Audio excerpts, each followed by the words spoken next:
Hey guys, you're tuning into the Mina B podcast.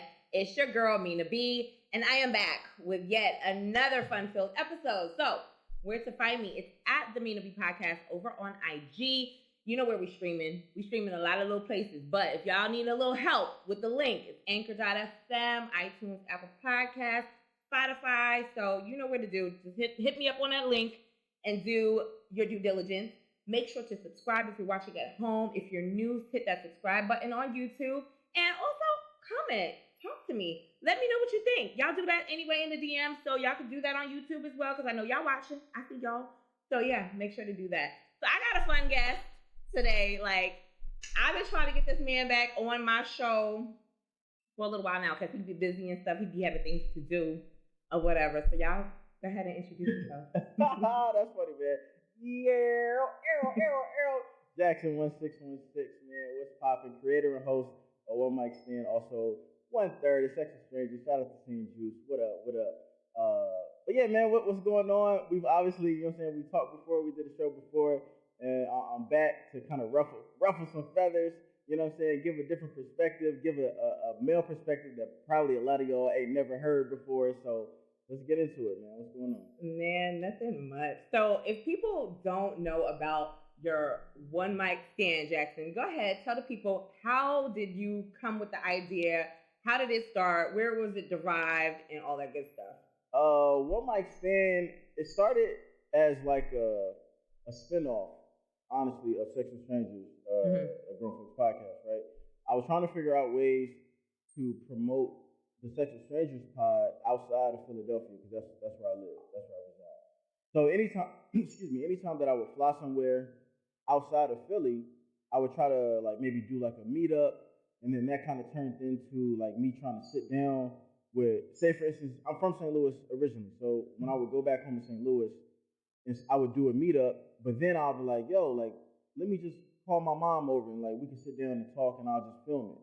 Or let me hit my homie up, and we can sit down and we can talk about something, and I'll just record it, and then I'll throw it up, you know what I'm saying, on YouTube, and we'll have these conversations that are now I'm the host as opposed to a co-host, and I'll lead the conversation, but the goal was to kind of just get a new audience in a new city coming back to the Sexy Strangers podcast. And what happened was, it kind of just turned into a thing because I went out of town so much.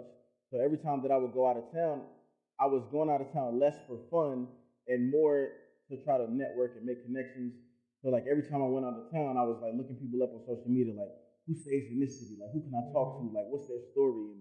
And what kind of dialogue or conversation can I customize around this particular person that I want to link up with? And it turned into me going to a different city once a month, kind of sort of. And it just kind of turned into a thing. You know what I'm saying? And I named it One Mic Stand because it's kind of I'm only here for one night. I'm here for a fun time, not for a long time. Not for a long time. You know what I mean? So it's obviously a play on a one night stand, but instead of on some fucking shit, we just gonna sit down one time in your city. We're gonna chop it up, super transparent, super honest, and then I'm gonna get the fuck out of here. You know what I'm saying? So that's just kind of how it started. Right. So I had jumped in his DMs 2 years ago. I was like, yo, when you coming to Atlanta? I seen that something about Atlanta, so are you coming through? Because we need you on the show. Hey, what you want to do? I need you on the show. Let's talk shit. And that episode turned into 2 episodes. I'm actually going to link them in my YouTube notes so y'all could track back, because that was a great conversation. It was supposed to be 1 episode, but it was so juicy. We was like, nah, let's stop it right here and keep it going. And I'll be a little long-winded too, so I apologize in advance. You know what I'm saying? But I'll be having shit to say, man. I gotta get all my shit. Listen, that's what we're here to do. That's what podcasting is about. You're here to have a dialogue, have a conversation, whether it's by yourself, whether it's with a guest. And a lot of people, it's amazing to me, the attention span that people have. Because I know a lot of folks are like, oh my God, I was so happy you went to YouTube. I need to see the person. I'm just like, yo, this is really a thing. People want to see visuals now more than ever. But then you also have people that sit at work or they got other things going on and they can listen to podcasts all day, and we appreciate y'all. Y'all. The visual part is super important, especially I think what we learned or what I learned with Sexy Strangers and shit, especially depending on what you're talking about. Mm-hmm. Sometimes in order for people to connect with you, they gotta relate to you on as many levels as possible. So Right. like you don't if somebody talking about sex, like you want to see the person and connect that with the words that they're saying because that is instant credibility. Like you can't Right. I can't be on here talking about fucking a whole bunch of bitches and I look like I can't get no bitches. Like you know what I'm saying? Like so Fact. it's something that's subconscious. Like you don't really think about it, but like listen to something with the visual and then take maybe a week and then go back and listen to the same thing of just the audio. It just don't hit the same. So like the visual part is important. Absolutely. But I had to let you know because you had an episode in a very long-winded rant, and I wasn't mad at the rant at all because I thought it was much needed. And it made me realize that the rant basically was about Jackson hates black women. I remember that. But because I know you, I know that that's not fucking true. So regardless of which, I have to say there's not a lot of guys in the space that we work in that truly get the credit that they deserve for the conversations that they're having.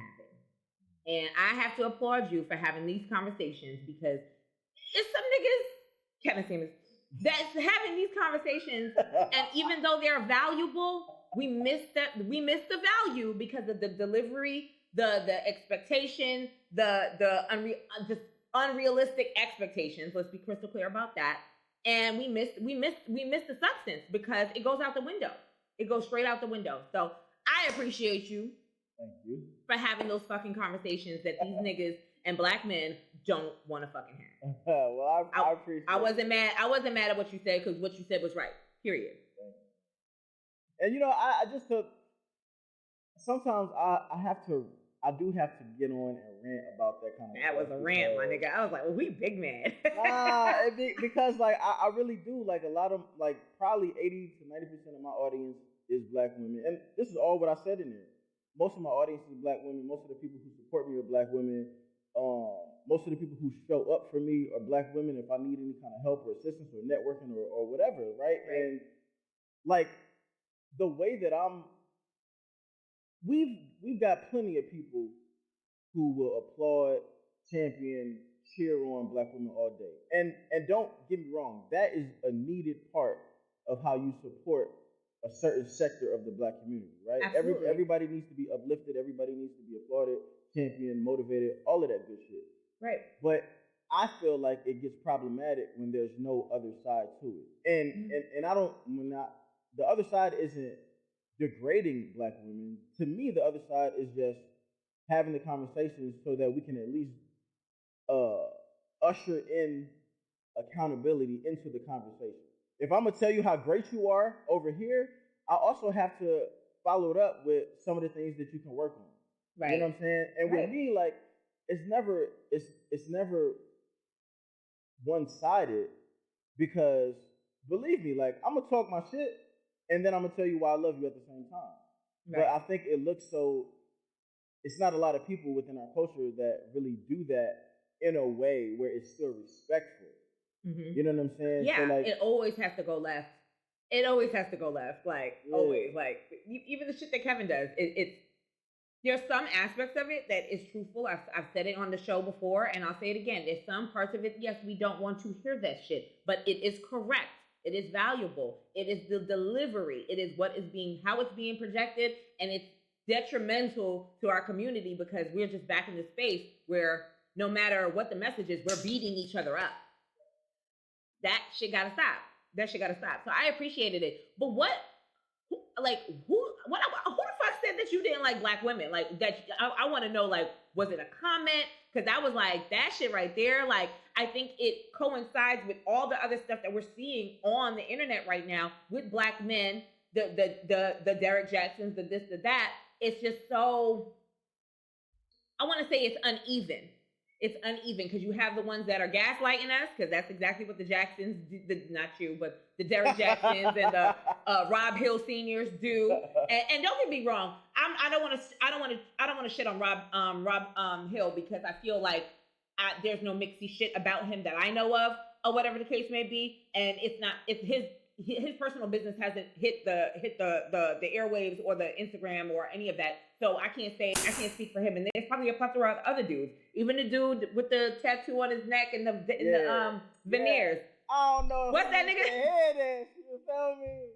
I don't know, but yo, when you did that post on IG, I was fucking screaming because I knew right away. I was like, Derrick Jackson went to the left, that nigga came right to the right, like bozo. But I appreciate what he's saying too. I appreciate it. It's not necessary. I don't feel like he's gaslighting per se, but I appreciate it. It's a different perspective. Yeah, I ain't mad at it, but I mean, it was just timely. It's just like right then and there. What set it off though, it was nobody directly said that I hate black women. Okay. But I try to answer or reply to all my comments. You know what I'm saying? For one, just to let people know that I appreciate them actually being moved enough to type something. Right. So I'm always try to reply. And you know, it ups the engagement as well. But this one person, and I refuse to like give her name or say her name or something like that. But she like, I forget what episode it was actually about. But it was something where I was basically just kind of giving my opposing opinion on something that, you know, was going on in dating, or probably just my perspective on how I saw something. Mm-hmm. And it probably, maybe the way that she received it was like I was criticizing black women, or I was like, so she was triggered. Yeah, she was basically triggered, which honestly is, I'm glad that people are triggered because that means that I got you thinking at least. Provoking conversation. Yeah, which is my whole goal or whatever. But one of the worst things to be labeled in the black community as a man, right, is just somebody who hates black women, because then it turns into you hate yourself, you hate your mom, you hate your sister, you hate all of the women in your family. And don't get me wrong, right? There are some niggas who do hate black women. There are some touch base about that. There are some niggas who genuinely don't like women, right? I just think they don't like women. It's not even a black woman thing. They just don't like women. They want to fuck you. They want to do everything with you, but hate you. But they want to do everything with you, but they hate you.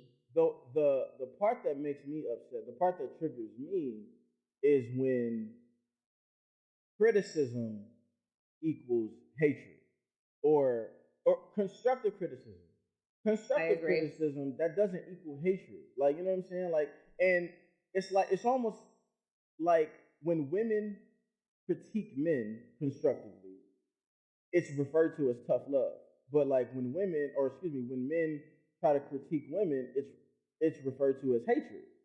And like that don't seem right to me. That don't seem fair to me. And that's something that triggers me, man. Because that's the last thing that I want out there in the atmosphere, that this nigga Jax like hate women.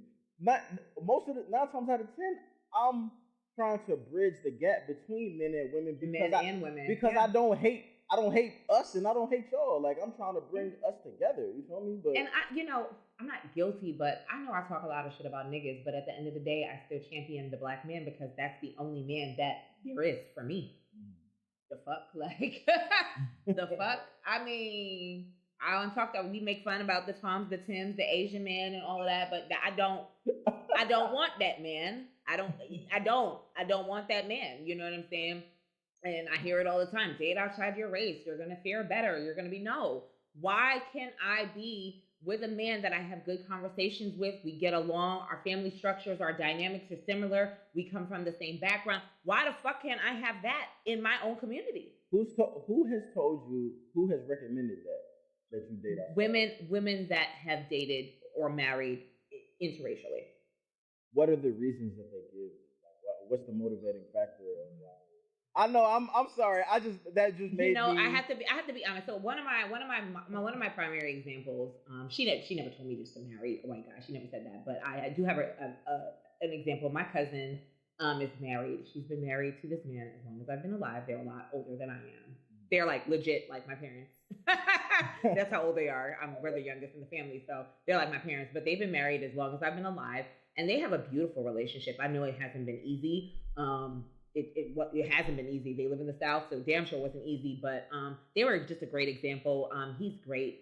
And I always tell people, like, there's that 20%, and he falls into that 20% of genuity, like really, really, it ain't. I fuck with y'all. I fuck with her. I love her. She loves me. She loves my family, and that's that 20%. And then that's that 80% where it's like fetish, bullshit, weird. I hate black people, but my wife is black. Like that type of shit. I believe that exists. I really do. Yeah. Honestly and truly. And then I've heard from other girlfriends that, and just even a guest host that I had. They treat you better. They treat you better. They want more for you. And I'm like, do they? So the white niggas I done met, all look. The white, cause they niggas too. They niggas too. The white niggas that I met, they really be looking at me like the exotic, and I just be like, bro, I am such a nigga at heart. You're gonna be so upset. Because it's that light is right complex, and baby, I'm a nigga through and through. You're gonna be so disappointed at how black I am. You're gonna be very disappointed. And I'm from the Caribbean, so that's like a double whammy. Mad attitude. You're gonna be tight. I just had a brief, like the quote unquote exotic conversation the other day, and I think we're all exotic depending on what our environment is. Like, you know what I'm saying? If I'm a nigga and I live in a black neighborhood and I see black women all the time, whether they're super attractive or not, they're not going to be exotic to me because that's what I see all of the time. All the time, right? You know what I'm saying? But if I go over to fucking El Salvador or some shit like that, or matter of fact, not even if I go there, if I see a woman from El Salvador, I'm gonna label her exotic not because she's beautiful just because she's not from here, but she's different because she's not from here. Just like if I were to go over to El Salvador, I'd be exotic. But to y'all niggas, like, oh, that's just a regular old nigga. Like, you know what I'm saying? right. It depends on your environment. Yeah, that shit. I'm like, y'all, and like even now more so than ever, if a white man even tries to swing it my way, I'm just like, nigga, you probably think that I'm the house nigga. Like, I have a complex. I have such a bad complex. Like, I have a serious complex. Have you ever tried dating outside of your race though? Have you ever fucked outside of your race? How about that? Nope. Really? I got some head. Oh my! That's so funny to hear a woman say, "Yo, I got some head though." Like, I got some top. I was in college, and I don't even know if he really. I don't even know if he really counts because he's Italian and he's Italian and Puerto Rican. Like, I don't know. I guess because of that 50% Italian. And I mean, all the I say Italians because I'm ignorant. Are all the Italians white for real from New York? No, they got a good amount of Sicilian blood in them. Period. So I mean, he don't really count. But nah, every time that I've tried to like entertain a white guy in the past, it just never really went anywhere. It never did. I just wasn't interested. I don't know, but they be weird. Like, and I white folk really think because you light skin, like, you're on their side and you're like, you get they like, no nigga, like, I don't fuck with y'all. Like, I don't fuck with y'all. The light skin, from my experience, right? Light skinned black people are actually probably more pro black than a lot of people because like I'm assuming that you probably have to like continuously like prove your blackness. I've been mistreated as a light skinned woman so much in my lifetime. I don't even talk about it, but this might be the first time I'm really talking about it on air, but I've been mistreated as a light-skinned woman in my entire life since childhood. So I don't like. I have a good amount of fair-skinned family members, but I have a majority of dark-skinned family members. So I've been talked about, treated a certain way because of the grain of my hair, all of that shit. Like, that's why I just when we get into that whole colorist conversation, I just get super quiet because I was like, you know what, y'all can have it. Y'all can have it, because we go through shit too. I just don't let it take over my life and take over my identity and who I am. It's definitely there. It's definitely a division. But at this point, I'm like, my nigga, can we just jump over that? Do you ever get offended at the privileges that you may get for being lighter skinned? I'm like, what the fuck privilege did I get? Well, that's the thing about. Well, I've been trying to figure it out. That's probably an unfair question because I do see, like I said, I do see the difference in how white folks approach it, even in corporate settings for over the past 12, 13 years that I've been in corporate, that there is a difference in how they treat you. But I've also noticed when I am that standalone Black woman in an office, right? Mm-hmm. I'm not liked. I'm not liked when I'm that one. I'm that one. But when I'm the light one and there's other Black folk. You're like the lesser of the two evils. I'm the lesser of the two evils, so to speak, right? I'm the lesser of the two niggas. But when I'm the only one, I've also been treated like, I talked about this in an episode with the girls from Fuck Work, but I gotta go. Love those girls.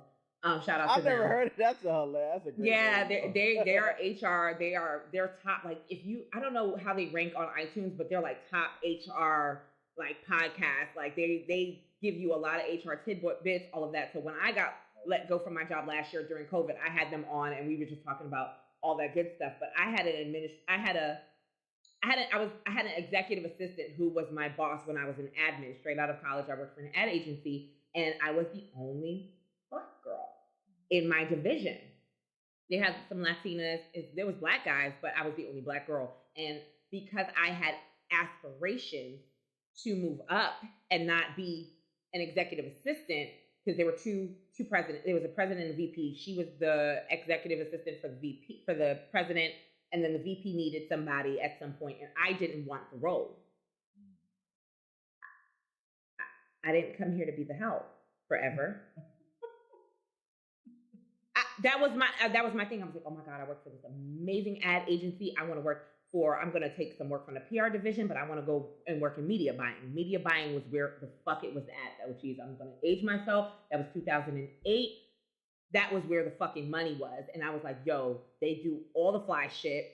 I want to do that. I want to be a media buyer. That's what the fuck I want to do. I was so adamant about that. I had made a meeting with the president. We talked. He was like, yo, I'm going to get you in an intern program, even while you're as an admin, maybe like 2-3 hours a week. I was like, bet.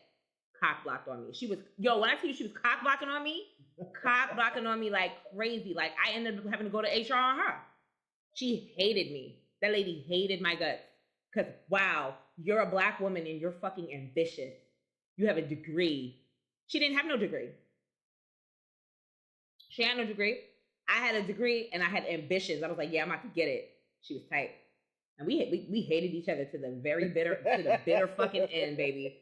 We hated each other to the bitter end. It was to the point where she wasn't even speaking to me. She wouldn't even speak to me. She would just email me at one point because it had gotten that bad. Because I was like, oh, every time you say something to me, bitch, I'm going to HR too. I'm going to HR. And I did HR on her first. That was the thing. Like, she was like, oh my God, and she fucking knows her protocol and chain of command. Oh yeah, bitch. Yeah, I do. So I'm telling y'all, that we think light-skinned girls don't go through shit. We go through a lot of fucking shit. When these motherfuckers look at us, they don't look at us like, oh, she's light-skinned. No, she's a nigga too. And she's going to be the help. No, I'm going to be a businesswoman, bitch. Oh, Lord. So yeah, that's my experience with white folk. Don't fuck with them like that. But I fuck with y'all for listening. Thank you so much. Because I am traumatized, y'all. Traumatized. So let me ask you a question. Let's switch gears. If you have qualities, right? Qualities that you required out of a woman. I'm going to give it to you in order from least important to most important. Okay. So 1, ambitious. 2, high sex drive. 3, maternal instincts. 4, spontaneous. 5, well-mannered. 6, financially independent. Least ambitious, high sex drive. It can be a mom. Spontaneity. Has manners. Got the guap. Don't need you for shit, but got the guap. Let me do. I'm gonna say well-mannered and spontaneity. I'm gonna put those on the high end.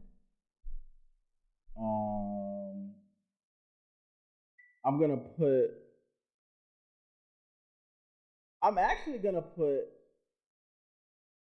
I knew I was gonna stump your ass. I'm gonna put because I'm trying to remember them. I'm gonna put money and mom shit, maternal shit. I think I'm gonna put that on the bottom, like the lower tiers. Okay. And then what was left? Ambition and sex drive, right? And high sex drive. I'm gonna put those in the middle. And honestly, ambition is probably gonna be higher than the higher sex drive. And that's exactly what I wrote down. And I say that because, like, let me see, like, well-mannered, that just means that we're probably equally yoked in that fashion, and I feel like we can go anywhere. You know what I'm saying?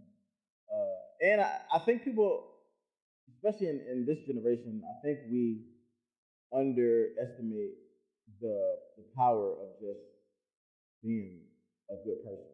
Mm-hmm. You know what I'm saying? And that's something personally that I like to. I would love to see that as someone that I would be, dealing with. Manners goes a long way. Yeah, you know what I'm saying? Have manners. Yeah, like, and then just the self-control to actually put your manners, like, to apply your good manners. You know what I'm saying? Yeah. Like that's gonna be top tier for me. What was the other one I put up there? You put spontaneity. Spontaneity. I say spontaneity because I guess I've gone from corporate to like this whole entrepreneur shit. So being able to get up and go is one of the things that is a big part of my life right now. And I think that it would be kind of a bummer for me to be able to like kind of get up and go, but then the person that I'm really involved with, like they don't have that same capability, or not even same. And you know what? I'm not even gonna say capability, but they don't have the flexibility, the willingness to do so. You know what I'm saying? Because it's one thing, like if you have a 9 to 5 and you have a regular schedule, I'm cool with being like, because I'm good for telling like all my niggas like in the group chats and shit, like they know I be like traveling places. So I'm scheduling some shit. Like if I'm scheduling to go somewhere in October, I'll let you know like right now, like yo, I'm gonna be in such and such in October. Just letting y'all niggas know. So like if you're talking to somebody who got a 9 to 5, I'll do the same thing with them. So at that point, it's up to them to be able to schedule it, which is cool. You know what I'm saying? But if they not even willing to be like, oh, well, I don't know what I got going for October, so let me just tell you when it, like, then it's like you don't even really want to try to do some adventurous things.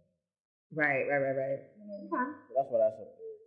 And then I say ambition right under that because, it's important for people to just have their own goals and aspirations and their own focus. You know what I'm saying? Because believe it or not, I actually don't want to be someone's focus. You know what I mean? Because I feel like I want to be someone's getaway. I'd rather be someone's like I go here for a good time. You know what I'm saying? I don't want to. But if I'm primary, like I'm the good time, I'm the bad time. I control your happiness. I control your peace. Like I don't need all that on me. Like that's a lot. Like, that's a lot of pressure. Yeah. So like if you have your own ambition, your own goals, man, you're gonna be shooting for shit. And low key, if I admire the way that you go for what you want, like that's gonna motivate me to keep pushing, to keep going. You know what I'm saying? What I said was sex drive is right under that because I'm not a guy like contrary to popular belief. Like I don't be having a whole bunch of sex, man. Like I've had my experiences, I've had my sex partners and all that, but what's crazy is like I don't have to have a whole lot of sex, but the sex that I do have, as long as that shit is lit, like I'm cool, like I'm good, like you know what I'm saying. So I don't gotta fuck 2-3 times a day. I don't gotta fuck 4 or 5 times a week. Like, niggas be listen. If you, I have to interject. Niggas, when you get in your 30s and you got fucking shit to do, when you get in your 40s and you got some shit to do, y'all not fucking all day. Y'all might fuck every day if y'all live together, or maybe every other day, but it ain't 2-3 times a week. Y'all not rabbits in college no more. Like real shit. Yeah. And like for me, I'm an avid overthinker. And you know what's funny is like this is actually gonna be a new segment of like my One Mic Stand show is I just started. I had a therapy consultation last week or whatever, so I'm kind of starting my therapy journey. I started mine too, and more specifically, it's like a sex therapy journey, right? Because I lost my virginity at 20. That's like the story I've told a million times. And because I always thought that I started sex late, like I always overanalyze and overthink when it comes to my sexual experiences from that point forward. So wow, I'm trying to figure out ways to like be more in the moment, live more in the moment, and not be so in my head about a lot of stuff. Gotcha. So like I say all of that to say like sex is not a huge thing. I just want to be compatible with someone. Agreed. You know what I'm saying? We don't got to do that shit all the time, but when we do it, I just want that shit to be fire. Do it. And what were the last two on the protocol? Ambition, finance, and maternal instinct. Oh yeah, finance and the mind. Finance. I mean, it's cool if you got bread. But wait, no, you didn't say about ambition. No, I did. You did? Yeah. Okay. So the two that's left is finance and mom right. shit. And I'm gonna put mom shit second to last, and that's just because I really don't know. Excuse me. I don't know if I'm gonna have children. Okay. For the people listening, I don't have children. I've never had a child aborted. I've never had nothing. No oopses. Right? No oopsies. Nah. I had one scare, but there was no fetus that was present. Like, you feel me? I just had one time where this girl, she liked to be fucked really extremely hard. Too hard for my liking because my nuts was slapping the back of her. I am so dead. I'm so dead. But, right, so like when I've nutted, I'm thinking I'm nutting in the condom. I pull out and the condom has broken. And now I'm freaking out because I'm putting two and two together. I'm like, wait, I nutted. But I thought I nutted in the condom, but the condom ain't there. So that means the nut must be in her person. So yeah, I freaked out. Coming upward. Oh my God, this is the worst, man. But no kid, no scare, no nothing. We was good. Okay. But no, I don't honestly, the older that I get, I'm not anti-children. I just don't know if it's in the cards. Okay. And I've accepted that. I haven't taken children off the table, but you know, like I said, man, I'm almost 40, and if it might not happen. Bro, don't. I'm sorry, right? I mean, look, I be telling people I'm about 29, 30. Most of the time, if I get my hair cut and shit, I could pass. But yeah, it's rough. It's rough out here in these streets. And then the last one, the money shit, man. Look, money. It's great if a woman got bread. Right. But let's be honest, right?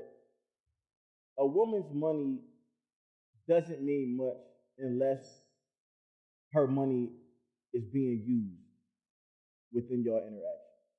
Right. And if you're a guy and you believe in courting and dating, even semi-traditionally, a lot of her money is not going to be used. Right. You know what I'm saying? So it's not that. And if you're a man in this day and age and you actually low key like require a woman to use her money often, like y'all may not even get to the point where y'all in a relationship anyway, because that's probably gonna turn her off a little bit. You know, I like how we just turned this into money.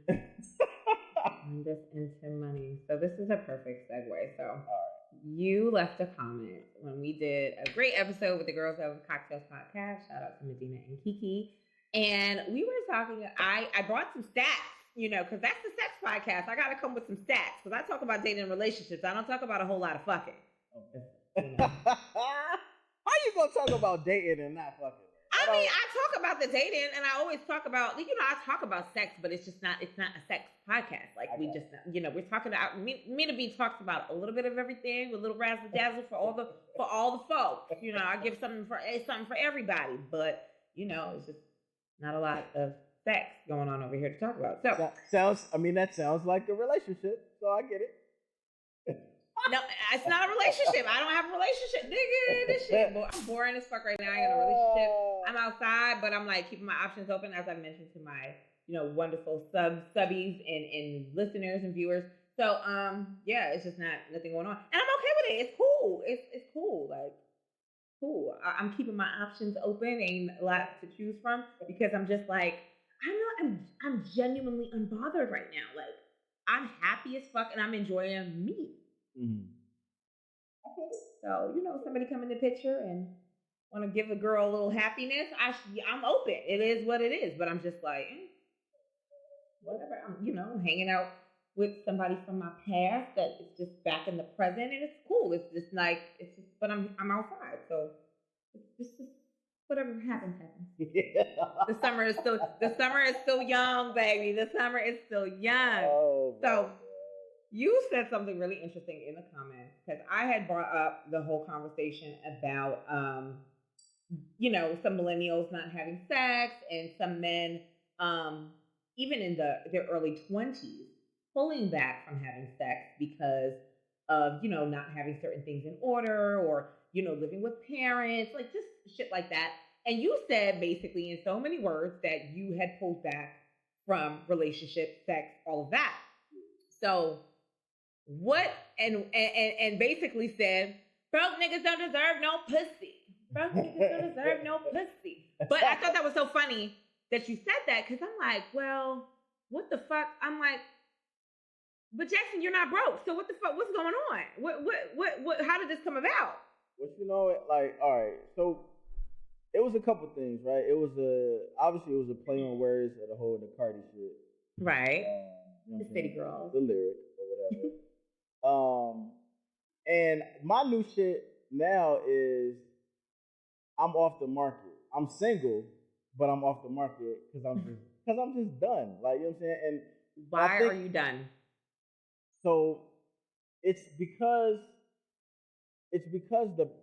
of a lot of the perception of what women want, right? And I'm not saying I'm not saying that, this is what women want. I'm saying that it's the perception of what men see and hear, whether it be through social media, whether it be through conversations, whether it be through platonic friends that are women and you just kind of hear their mindsets on certain things. Mm-hmm. All of those things, right? Like the way what it's perceived as what women want is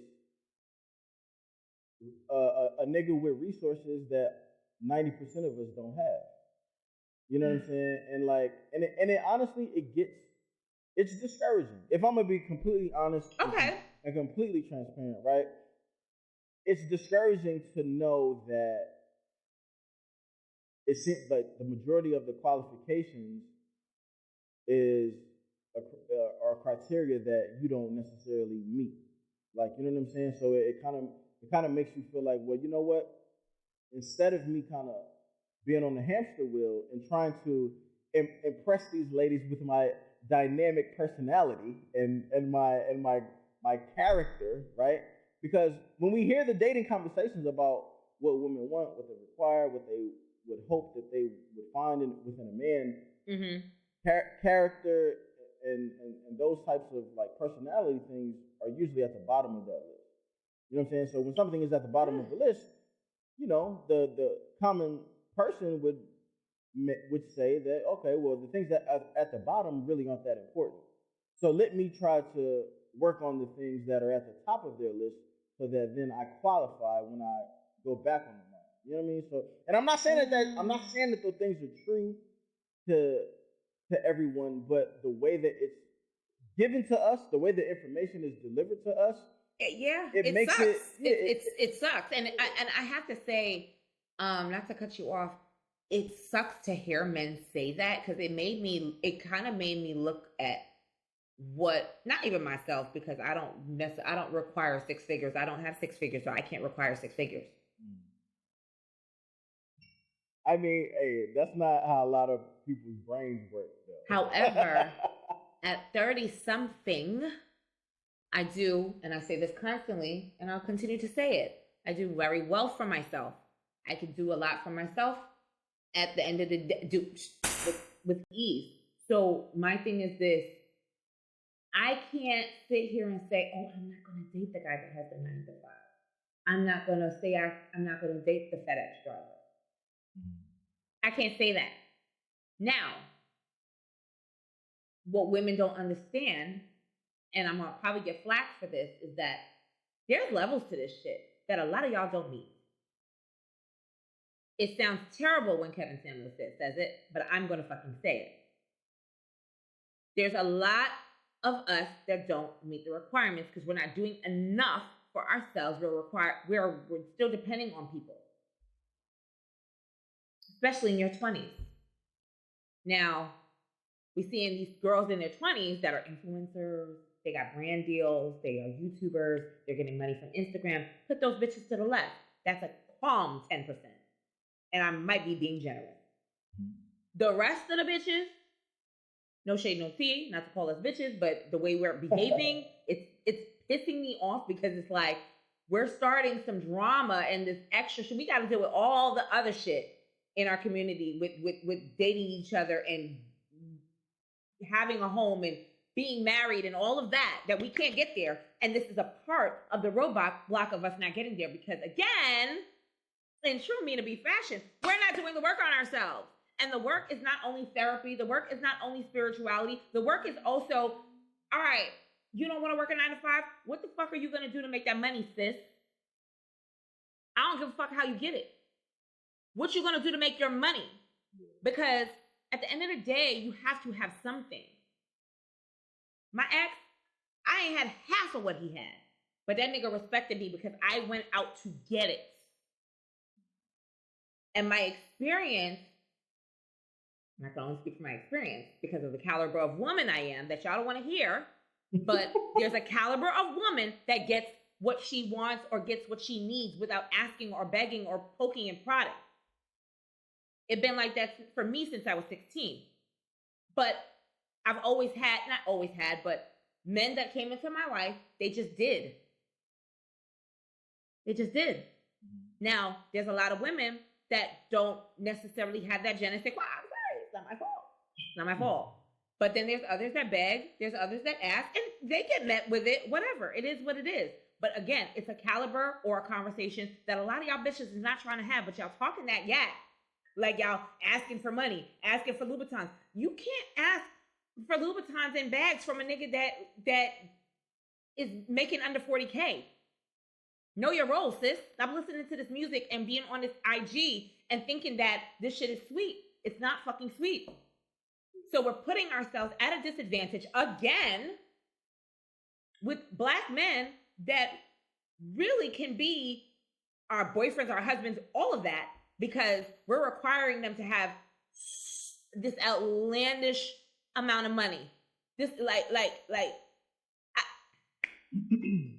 I think too. I'm confused. I think what maybe this is where like my overthinking, my overanalyzing kicks in too, because what I see is a lot of people not taking into consideration is, and I think I had posted about this. I think I said by the time that I accumulate enough money to actually deserve pussy, I don't even think I'm gonna want that shit.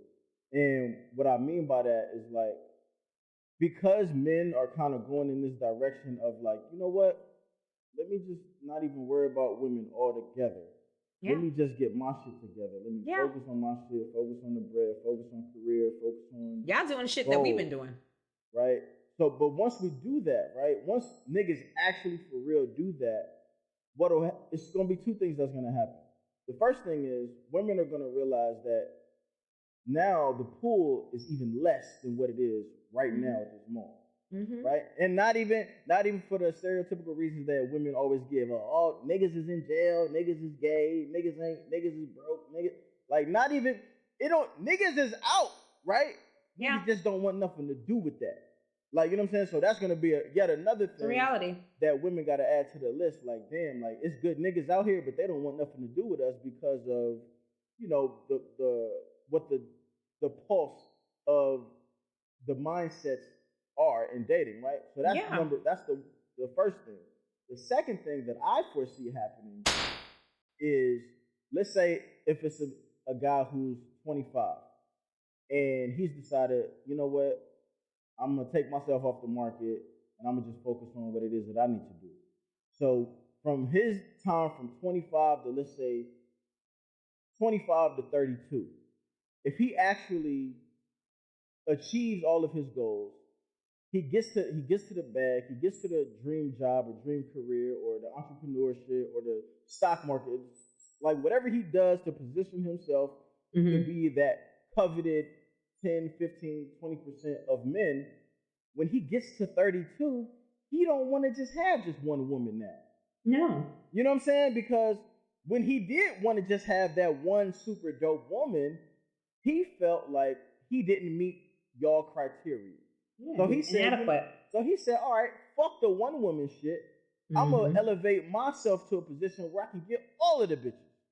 And once I get there, that's exactly what the fuck I'm gonna do. So now, as a woman, now not only is the dating pool smaller, but the dating pool 7 years from now is now flooded with even more niggas who don't want no monogamy shit. Right. Because and I'm gonna be honest with you, you wasn't fucking with them. I'm gonna be honest with you. I recently, earlier in the year, not earlier in the year, but a couple of months back, I was dating or seeing someone. I wouldn't say we were dating. We were seeing someone, and we were hella fucking cool. But bruh, I could smell very. He did very well for himself. He did very well for himself. He was like, he had a job, ranking very high in his job, had flexibility, could do what the fuck he wanted to do pretty much, had 5 businesses, just investments were like, he was ideal. Let's say this. He was ideal to me. I was like, yes, okay, all right. And it pursued me relentlessly because I was just like, oh, nigga, whatever. Like, okay, and that it was whatever. But once I got to know him, I was like, okay, I see what the fuck time it is. It's cool. Like, you fine and shit, nigga. But that I'm so at a point where that shit don't move me. Like, what else? What else? So, but that nigga is at a point where, as much as he wants to be with somebody, he's still a hoe. And my spidey senses are just what it is. My spidey senses are what it is. I said, nigga, I smell the hoe on you. Like, you a hoe. And it's okay to be a hoe at whatever age. Just give a bitch some feedback. Just let me know. And I can move how I want to move. And like, I'm okay with moving. Because I've been on this, keeping my options open thing. I said, my nigga, just tell me. That's all you had to do. It's cool. But tell you what, though? Who gonna be like, yo, I'm a hoe? Like, what you mean? No. Just say, because I told him, I was like, I'm out here. I'm just keeping my options open. He was like, I'm the only option. And I'm just like, nigga, you're not the only option. That's that G. Cut it out. So a nigga will act like he's all about you until it catches up to him. And it caught up to him, right? Plain as day. I won't go into detail. I'll leave that for Patreon. There we go. And that's how you got to set it up, too. Y'all, all my podcast friends have been trying to get me on Patreon, so I'll have some stuff on Patreon by July for y'all. Stay tuned. But anyway, yeah. So, and I think we go back and forth, and he's mad at me, and I'm mad at him because I'm like, my nigga, I'm not going to be that bitch just hanging out to the left while you hang to the right with 2 or 3 or whatever the fuck you got going on. Just, I want you to know it's cool. I'll do my thing too. It's okay. Not having it. He's not having it. So it's done. It's a wrap. It's been over. But it just made me think to myself, I'm like, wow, like,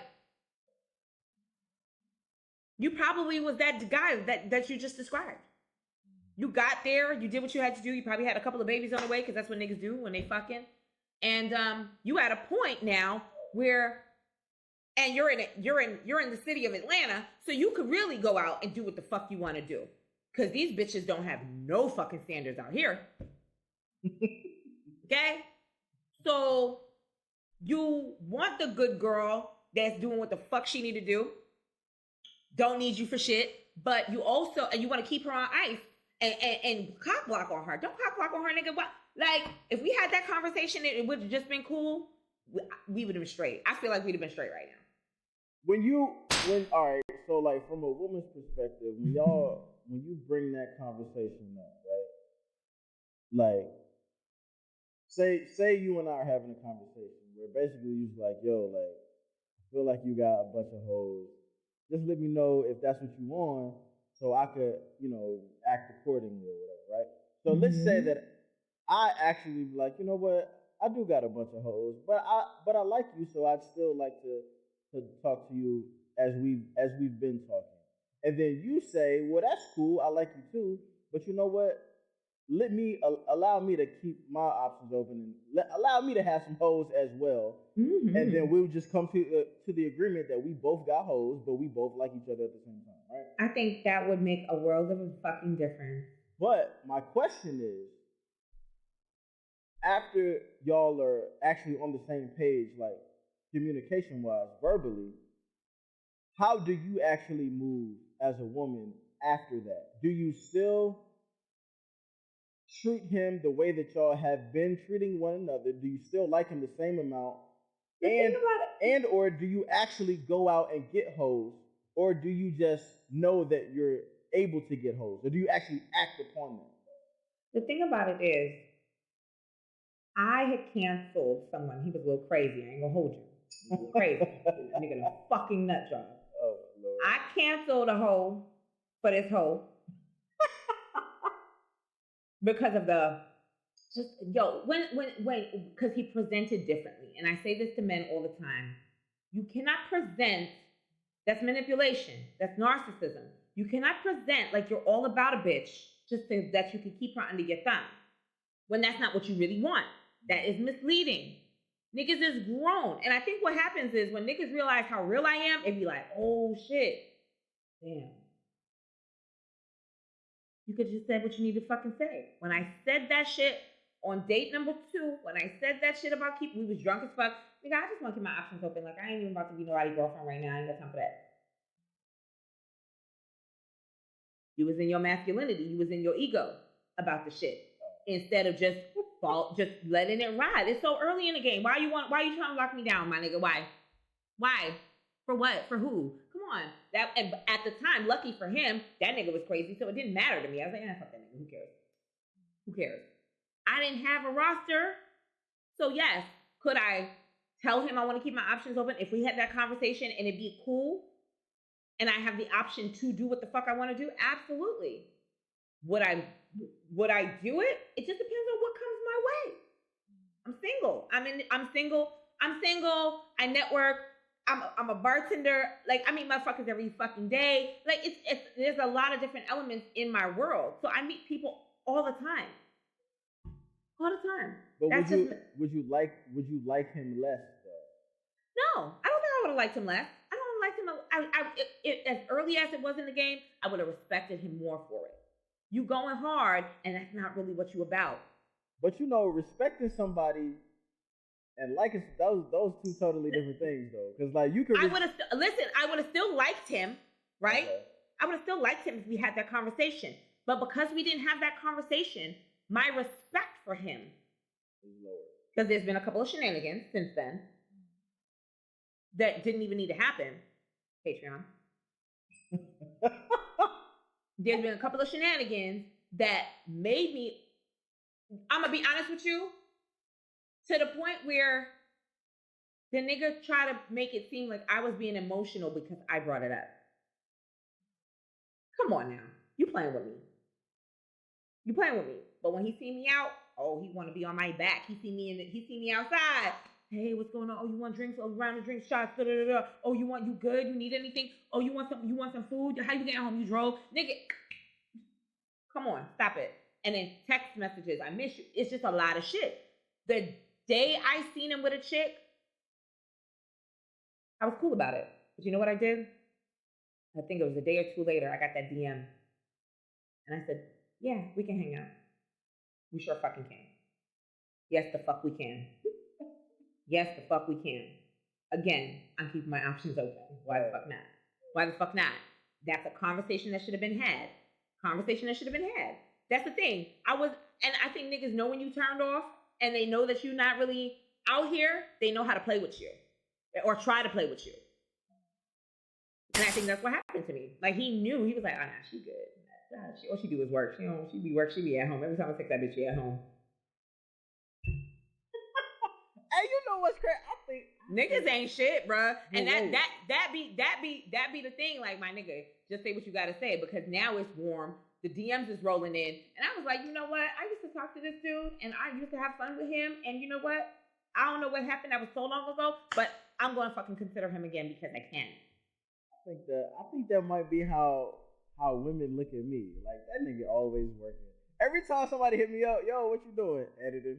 What you doing on the computer? Where you at? I'm either in the gym or at the crib. Like, yeah, like, that's me. Like, my schedule is very strict. Like, my schedule Monday through Saturday is legitimately the same schedule every fucking week. Like, if you wanted to stalk me, you could, because my shit is always the same for the most part. Like, if I'm not home, I'm at the bar. If I'm at the bar, I'm at the gym. Like, it's very, like, I'm doing the same shit all the time, especially on Monday and Tuesdays. Monday is recording day, administrative day, getting these stocks days. Tuesday, getting these stocks, go to the gym. Like, that's what I do on Mondays and Tuesdays. I work for myself on Mondays and Tuesdays. So it's just like inventory, like, you know where I'm at. You know where I'm at. So that nigga, when niggas know or kind of get an idea of your routine and how you move, they get surprised when you say to them, hey, you could have just kept it a stack, because I would have just did what I wanted to do. See, I don't understand why. I assume everybody. Some do. Some women do. Don't get me wrong. Don't get me wrong. I could have did what I wanted to do. It wasn't nothing that I wanted to deal with out here. You understand? At that time. Okay. Besides Crazy was the guy that was for the date nights and for the cash apps. Like, that's what the fuck he was for. I never got it twisted on what he was for. That nigga was old. Like, there was nothing that I could do with him, bro. Like, that ass. That's just what it is. However, it was cool. It was just hanging out. It was cool. Like, the girls is out and he's in the streets, because he's always in the streets. He'd be like, oh, I'm pulling up, and picking up tabs.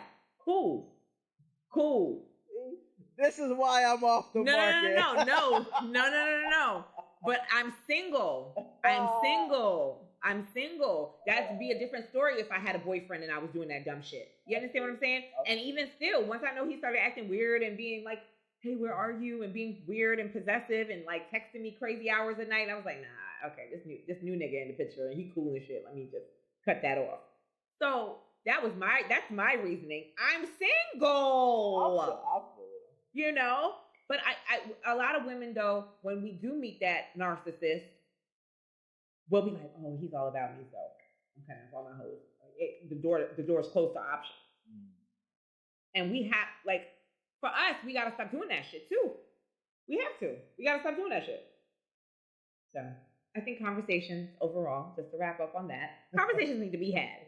Conversations need to be had, and niggas still love to be master puppeteers and love to manipulate and play these little games. Like, if you're really not trying to be in a relationship, or if you don't want to be, you don't, just leave the woman alone, y'all. Like, just leave her the fuck alone. You don't want nothing from her but some sex and hang out. Say that's what you want. It's cool. Does that ever work, though? Anytime, and I'll give you an example, right? I'll give you time to think. So every time, like, if I'm having a conversation with somebody and a woman ends up saying what you just said, right? Well, I mean, you know, if you really just only want to have sex or whatever, like, just say that shit. Like, just keep it a buck, right? So, like, my response to that is always, I think we talked about this before. It's always, well, you know, what I do now, anytime a woman says that, I'll be like, yo, send me 5 women who you know would be cool with that. Like, send me their names and let me have conversations with them and let me see if it actually exists. Because it's to the point where it's like, it's cool. It sound cool to say, like, yo, if you was only trying to smash, like, just say that. But my question is, like, what, you got to think as to why niggas never say that. Well, okay. So, because maybe it never worked. You know what? Hypothetically, because what a nigga going to do, he's going to, well, no, I can't say that either. Because I was going to say they're going to take you out on a date or 2. And then try to smash on that first date and that second date and kind of be done with it. just depending on the caliber of dude and how he moves. But then you got niggas, but then I can't say that because there's niggas that'll meet you, got your number, and off rip. Well, what part of town is there? Oh, I was around. I'm about to be around your way. I'm about to pull up. Pull up to do what? But isn't that the way? And that's the same. And okay. So all right. So you're right. So when they do that, it's like, okay, I get it. That's what he wants. Right. You know what I'm saying? And if you sometimes you nip it in the bud right away, or you play games, you play the game back and forth just to kind of see like, all right, will he move and shake the way I want him to? All right, now he ain't moving and shaking. We're gonna keep moving to the right, right? So it just depends. It really depends, and I just think it's how niggas line it up. It's how niggas line it up. But do you know any women, or have you ever? And I'll say this: I have right now. I will say this: I have one homegirl. No, 2 homegirls on my team. Two homegirls that are okay with the DTF, but on some because I'm single, because I don't want a relationship. I'm working, I'm busy, I got this going on, nigga. I legitimately get irritated if a nigga is trying to work around her schedule. I hit you when I hit you. And I respect those women so fucking much for that shit.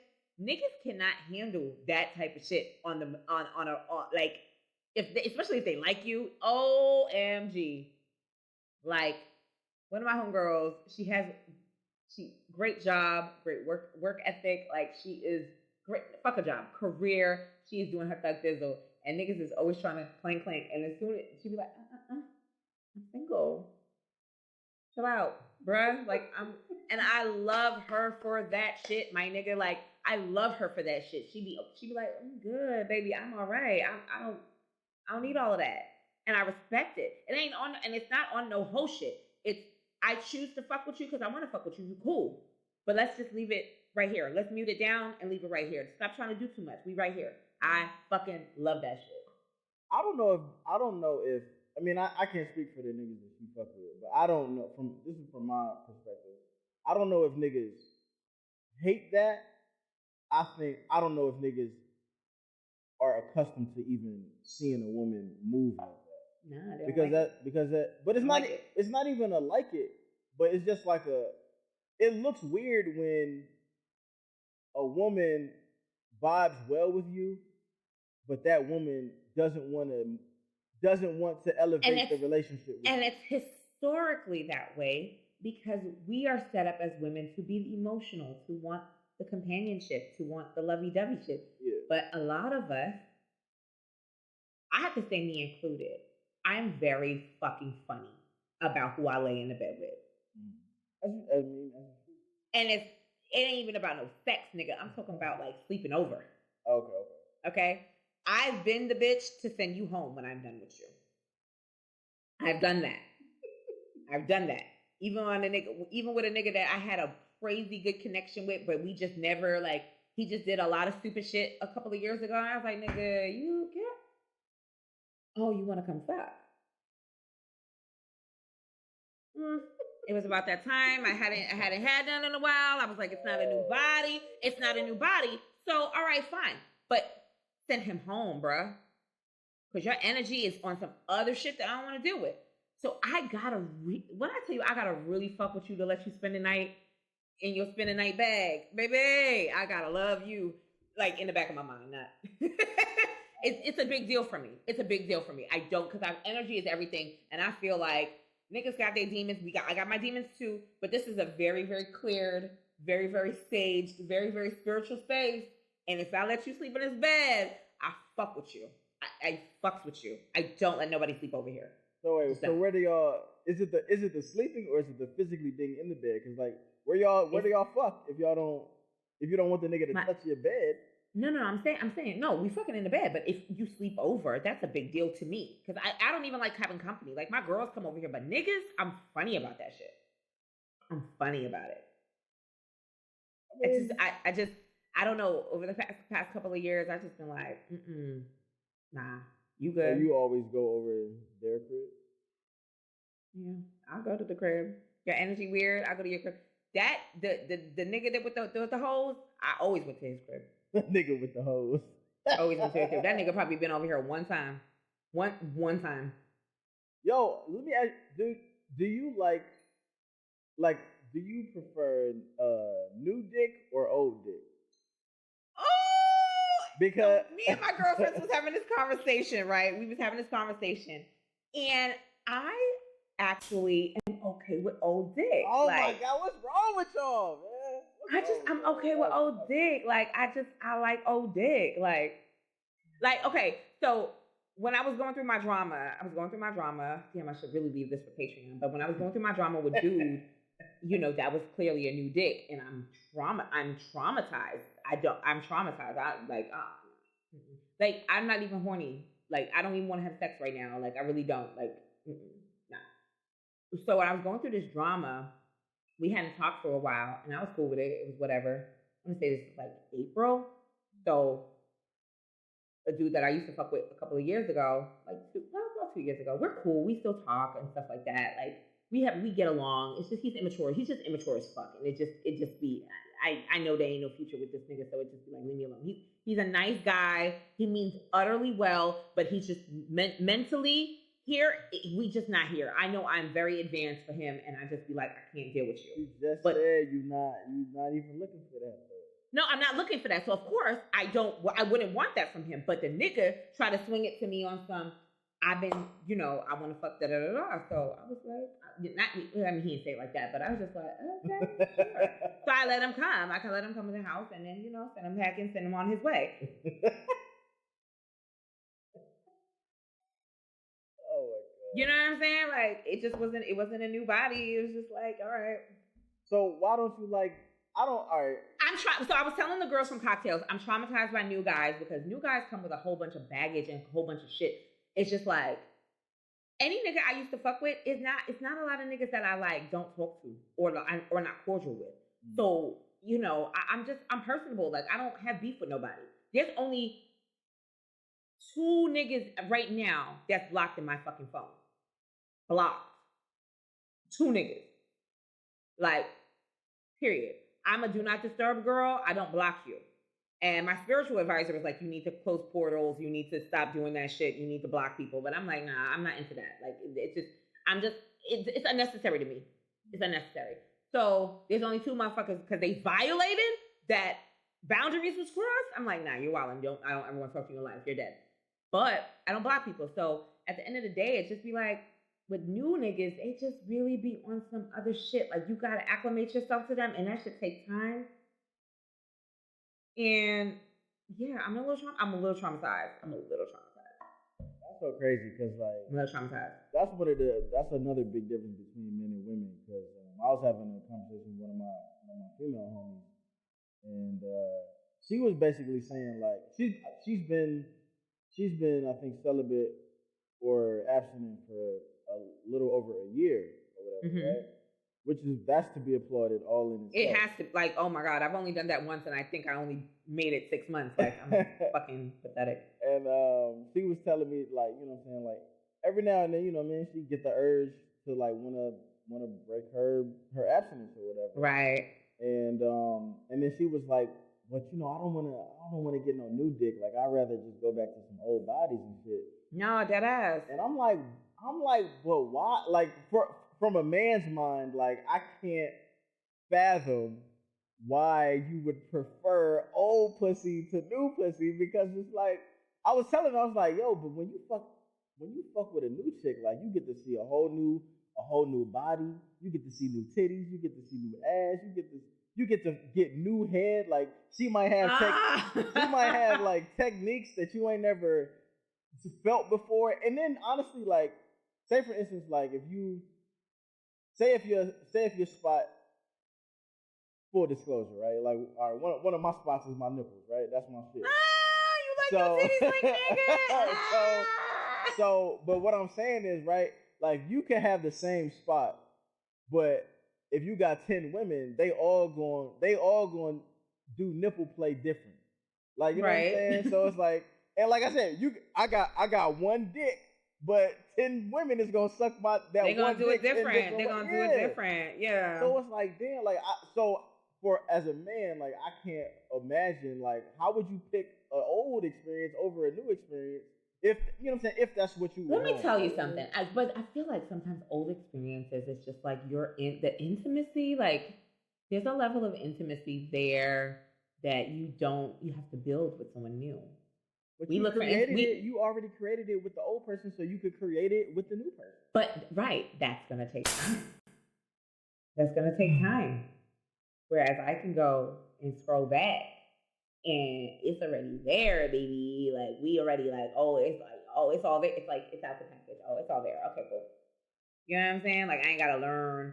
He ain't gotta figure out how, like, not to be crass, but he ain't gotta figure out how to pussy work, where my spot is. He ain't gotta figure it the fuck out. Like the nigga know what to do. I guess it's a part in me as a man that like that's the part that make it dope. Yeah. You know, and don't get me wrong. There was somebody, I'll say this. I call him my high school sweetheart. We never dated in high school, we were just friends. But we dated when we got older. We dated in our 20s.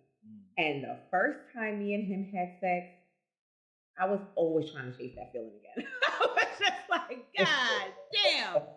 Like, wow. Why did I lose my virginity to this kid? Why was I not looking at this man in high school? Like, what the fuck?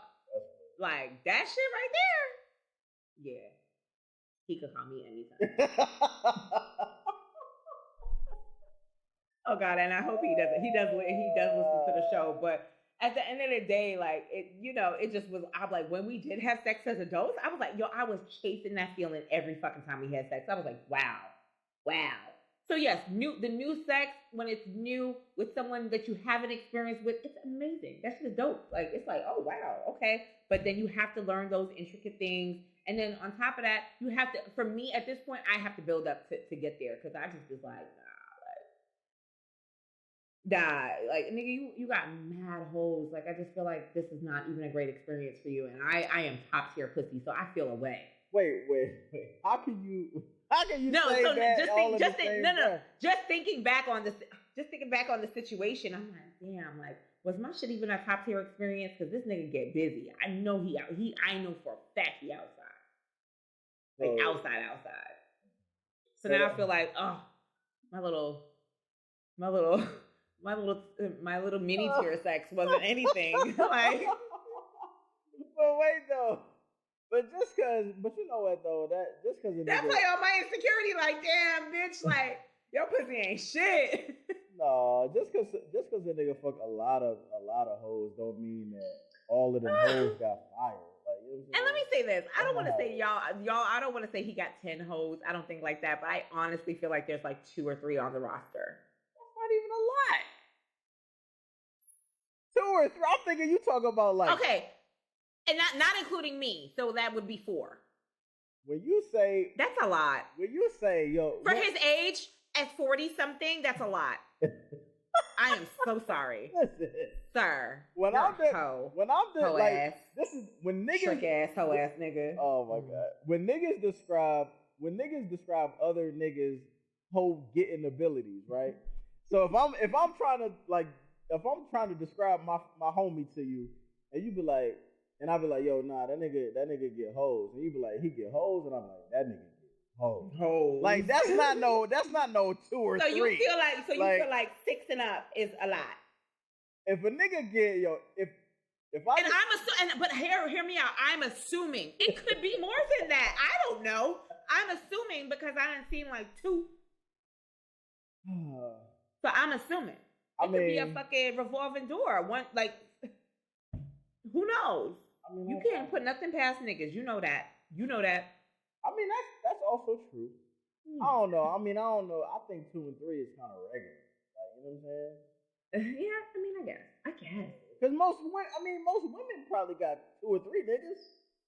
Yeah, I can't fuck niggas multiples. I can't do that. That don't necessarily. Well, women hoes is different. Cause like y'all hoes don't necessarily be for sex. Like y'all be hoeing niggas out. Oh yeah, and I call niggas hoes, and everybody knows with the Community Podcast we call these niggas hoes. That's what we call them, and it don't mean that they're hoes for real. Like that is, and it's wrong, but it just sounds right, and it flows very effortlessly. So that's just what it is. I call them hoes. But So with all of that being said about all of that and the tiers and the levels of dating, and you dating this dude for the meals, and you dating this dude for this and dating dudes for that, and everything that women are hearing, because I always say this is the caliber of woman. Y'all, a lot of women don't have these experiences or haven't been in a situation where a nigga just does for her, so they're looking at social media, looking at Instagram, looking just all the way around with the Music City Girls, all that shit, Megan Thee Stallion, all that. They're thinking like, all right, no, I'm gonna ask this nigga for the money. Fuck that. I'm gonna ask this nigga for the Louboutins. I'm gonna ask this nigga for a Louis bag. I'm gonna ask this nigga for Balenciagas just because I heard it. But that's not your experience, sis. That's your experience. And to segue, prostitution is real. Prostitution is real. Yeah. But my thing is this: is it real, or is it just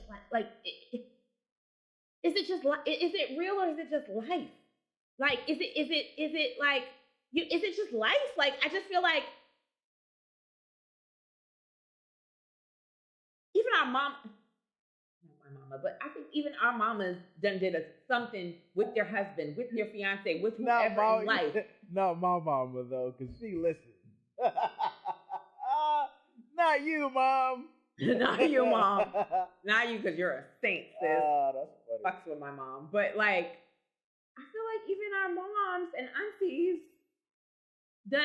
had to dabble, went in a little something because they needed to get something out of the niggas, so they had to, throw on their best bet. Top tier pussy game. You understand what I'm saying? Like, so let me say this. With prostitution, and I have to talk based on Atlanta, and I can only speak for myself. No, you don't have to pay me to see me or hang out with me. That's absolutely ridiculous. 2, being thoughtful, having dinners, flowers, just because gifts, that is not prostitution. That's a man genuinely doing something for you because he likes you, okay? And I think a lot of women on social media got this shit all the way fucked up. If a man genuinely does something for you, that means he's seen something in you. He's seen some top tier quality in you. Damn, I must have been top tier my whole life. But, okay? And if you start smashing a dude, whether it's first night, whether it's a month, whatever it is, just because you smashed him it doesn't mean that he has to give you money. Like, that's some fucking wild shit. That's insane to me. Now, if you're in a fucked up position and you sleep with this man, y'all have a situationship, or if you have a situation, it's an emergency, you need something, you need your car fixed, something. If a nigga say to you, oh, that's crazy, now you know that's not the nigga that you should be having sex with. I mean, it might be a crazy situation. I mean, granted, it could be crazy, but niggas say, oh, that's crazy, because that nigga ain't trying to hear that shit. That nigga ain't trying to hear that shit. Real talk. Like, yeah. Now, I talked about this on the show before. I had a crazy, and I did not require this man to do anything for me. I want to be crystal clear about this. I had some crazy shit happen to my tire, so it fucked up the whole, like, I guess over time, my whole wheel bearing, it got fucked up. So the parts for my car is very expensive. I ended up finding out that it was like $1,200, and I was like, say what, who? So call my dad, say, Dad, this is what's going on, whoop-de-whoop. My dad's in New York, I'm in Atlanta. He's like, no, that's not true. Go to Pep Boys, find this stuff, find that. Then I'm talking to the nigga I was talking to at the time, cap-ass nigga. Talk to this nigga. He like, oh, no, I had that shit done before. That shit ain't even that much money from New York. So the attitude is just like, nah, he lying, he capping. That's not true. That's not how much it costs. Da-da-da-da. I said, my father said the same thing. He's like, nah, I had it done before. I'm gonna find out how much it is for you. Didn't find out how much it was for me, but then called me later. Hey, I'm about to pull up on you. Where you at? I'm leaving work. You're not pulling up on shit. I asked you to find out from your mechanic how much that cost. I was gonna pay for it. I wasn't asking. I asked you as a man, knowing how mechanics give it up, to find out for me. Oh, no, that nigga's out of town, da-da-da. You a liar, you're cap. Done. Finished. Over. I paid that whole shit by myself. Of course, because I had it. Why not? My father found out I paid for it, and my father sent me money later on. He was like, that's very expensive. I'm glad that you have the money, but you don't have to pay for that all by yourself. So that's the type of shit, that's the kind of lifestyle that I am used to. Regardless of if I have it or not, my father is not going to let me do something like that because I am not married. I am still, even though I'm grown, I'm in my 30s, I'm still considered his responsibility. That's the lifestyle. So I just was looking at shit like, you know, it's a caliber of women, and women don't want to hear that shit.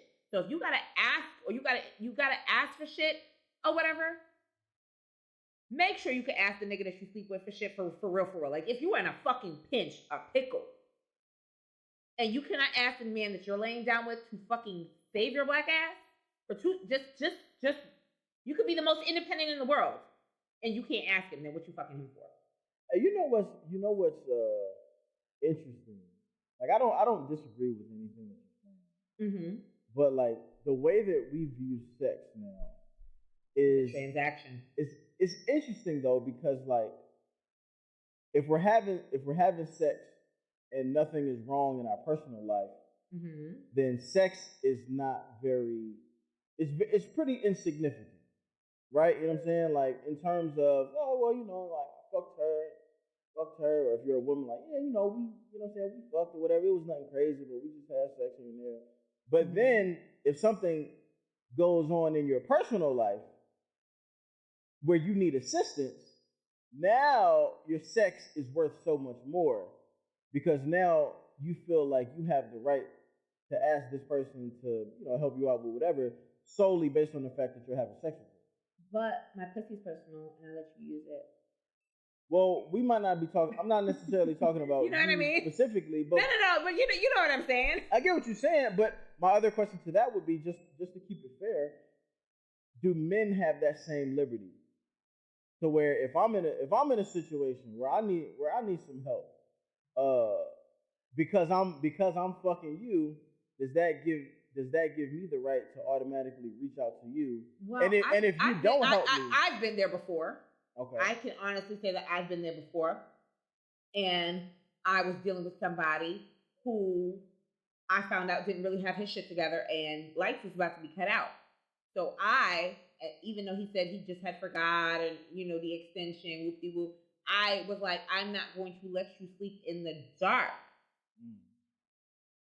So you get paid, run me my cash, it's cool. You got it. It's fine. It's okay.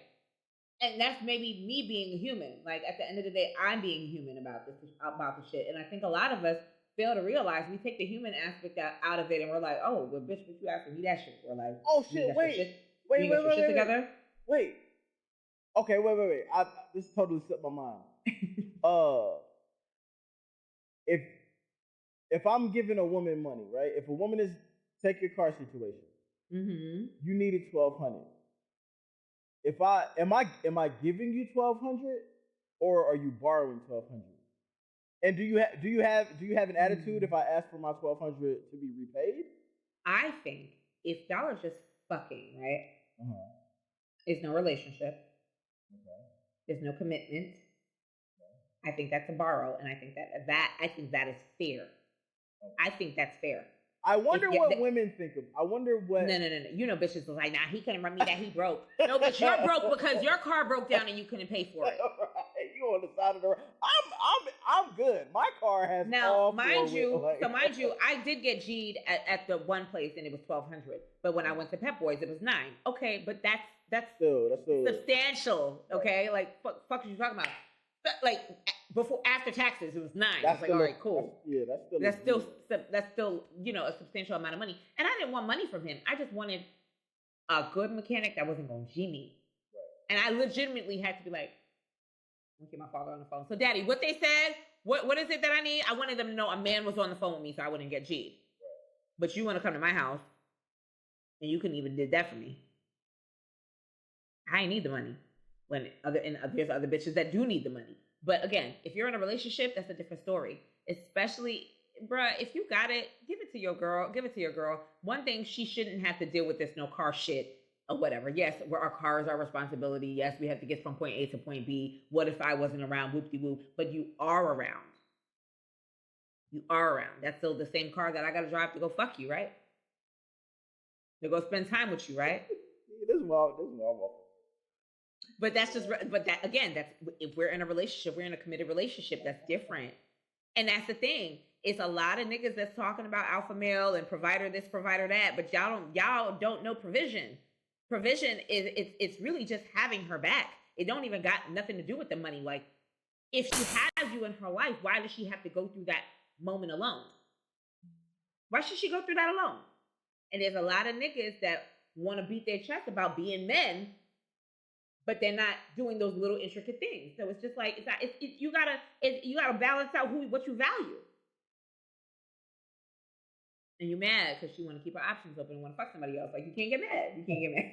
Oh my God. I'm being petty. I'm being petty. But like, back to the prostitution thing. Like, I just think like there's levels to the shit. Just with everything, there's levels to it, and I just feel like you can't. I'll continue to say it. You can't expect a man that you don't know to do something for you if that's not your life's experience. If that's just not what you got going on, it's just not realistic. But you also can't expect, because you've been dating, like, okay, like bitches that date scammers and drug dealers, like. If that's what you're used to, you can't go dating a 9-to-5 dude and expecting him to do something for you tomorrow. Because it happens that way. So it happens that way. So that's the thing. I just think that everybody kind of got the game fucked up, and they're not taking account the individual experiences in life. Like, you just can't go about shit like that. You can't. But we do, and that's where the disconnect is. I definitely think prostitution exists. I think that it's probably packaged in a different way now. Because, or maybe it's not even packaged in a different way. Maybe it's just, honestly, glorified for real. Because what the real definition of prostitution is basically, a monetary exchange for sexual favor. But like, it's just not as much shame attached to prostitution. Like, almost now, it's almost like if you're able to position, as a woman, if you're able to position yourself into, how can I phrase this, into gaining the advantages of being a prostitute, it's almost like you're champion for that. Because it's almost like, you know what, like, it's almost like, my pussy is so fire, or my presence, or the carrot of giving my pussy away, because it's perceived to be so fire of a pussy. If I can position myself to do that in order to get money from a nigga, I'm that bitch. Like, you know what I'm saying? Like, that's how it's kind of given to society now, as opposed to back in the day, where it was like, you got money to fuck? Like, what the, like, get the fuck out of here, you prostitute. But now it's like, oh shit, you got money from that nigga just for your pussy? Like, hell yeah, sis. Right. Like, you know what I'm saying? Like, I think it's just packaged differently. Yeah. Where people don't feel as bad about it.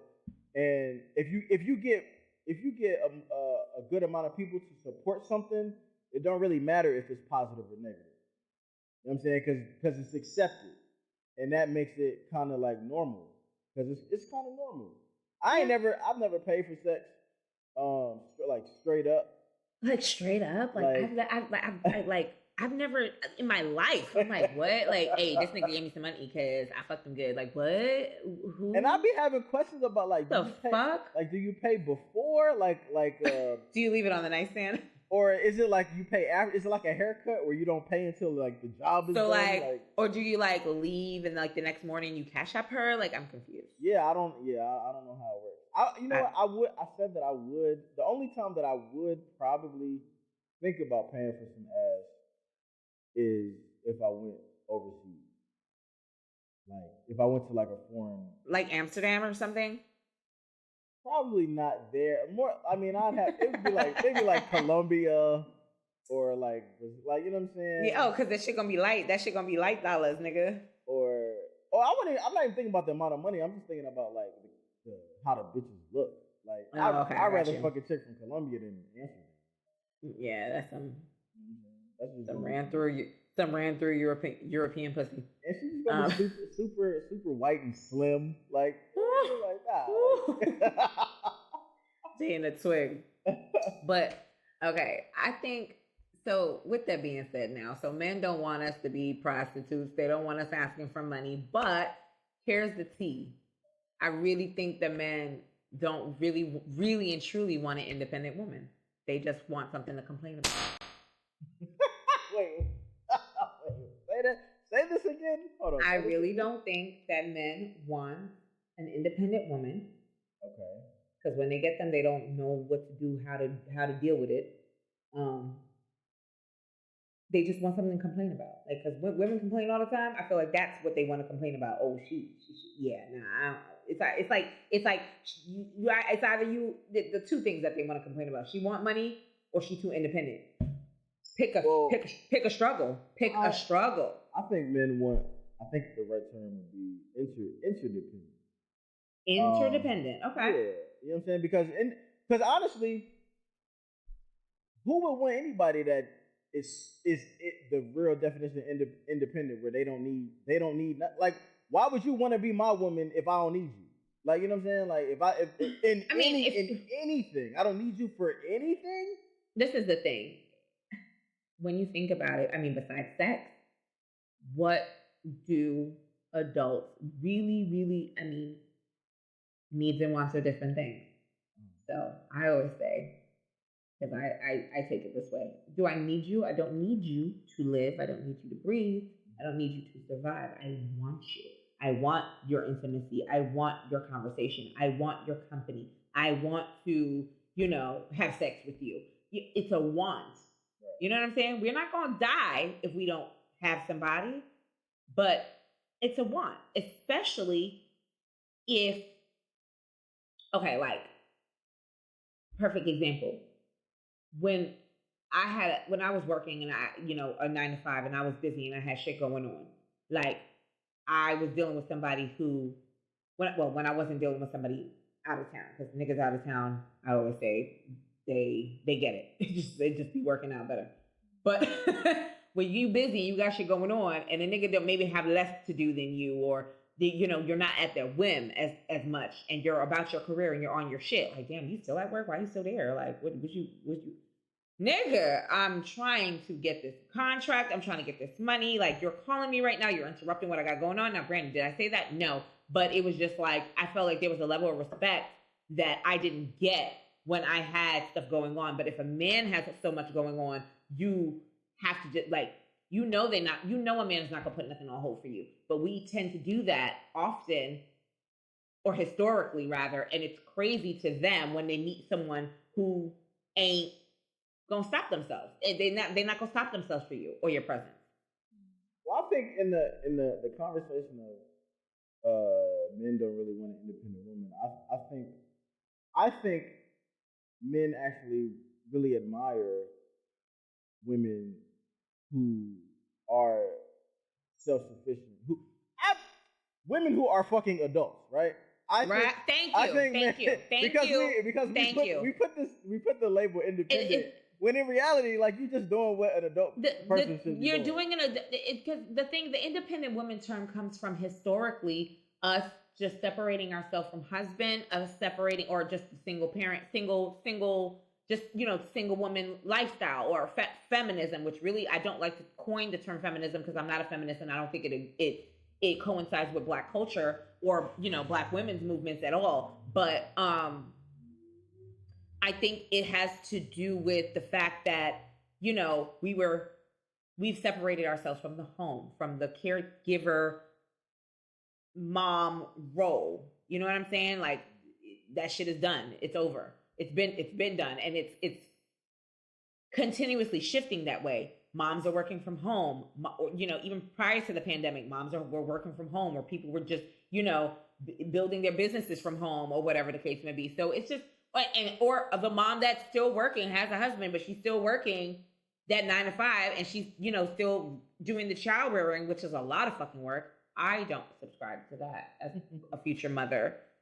But yeah, I'm gonna sit my ass down. But yeah, it's a lot, and some motherfuckers don't have the option to sit down. You understand what I'm saying? So I think that that's where the term independent is coined. It's just because we're not out in the home. We're out of the home. We're out of that historical dynamic. But I think the part of it that men actually find unattractive is when it's kind of like worn as a badge of honor. Yeah, I agree. Because it's like if you look at it right, if instead of us calling it independent, if we just call it being an adult, it's almost like, okay, I'm being an adult, and then you're being an adult, but you're bragging about the fact that you're doing adult things while I'm just being an adult. I have to say that because we are getting our degrees and we're climbing up the ladder, that's something that was not expected for women. And I do believe, regardless of, and this is just from my corporate experience, Black women tend to have to work a little bit harder in those settings because we have two strikes against us, Black and women. So, and I've experienced it first fucking hand. You have to work a little bit harder. You have to jump a couple more hurdles, because as a Black man, you're going to, even though you're a Black man, you're going to get a different respect than I'm going to get in a corporate setting. So we do, praise our accolades and scream them off the rooftops because it's a badge of honor, so to speak, because it's not expected of us. And unfortunately, even in certain spaces, it's still not expected of us to be doing what we're doing. But here's the thing, right? Be prideful and proud and braggadocious within the corporate arena. Why? Like because your achievements are corporate. Yeah, this is true. This is true. So, but why be braggadocious and egotistical and super prideful with your Black man, with your relationship? Yeah. Like, you know what I'm saying? Like, I agree. I agree. You know what I'm saying? Like, I think that that's what goes unsaid. That's what men don't. I think some of us, I'm going to be honest, women are going to drag me for this too. I think some of us don't know how to turn the fucking shit off. Oh, for sure. We don't know how to turn it off. We don't know how to turn it off. Like, I had to learn, I think we talked about this before in the previous episode. I had to learn to shut the fuck up and to be softer with the man in my life. Period.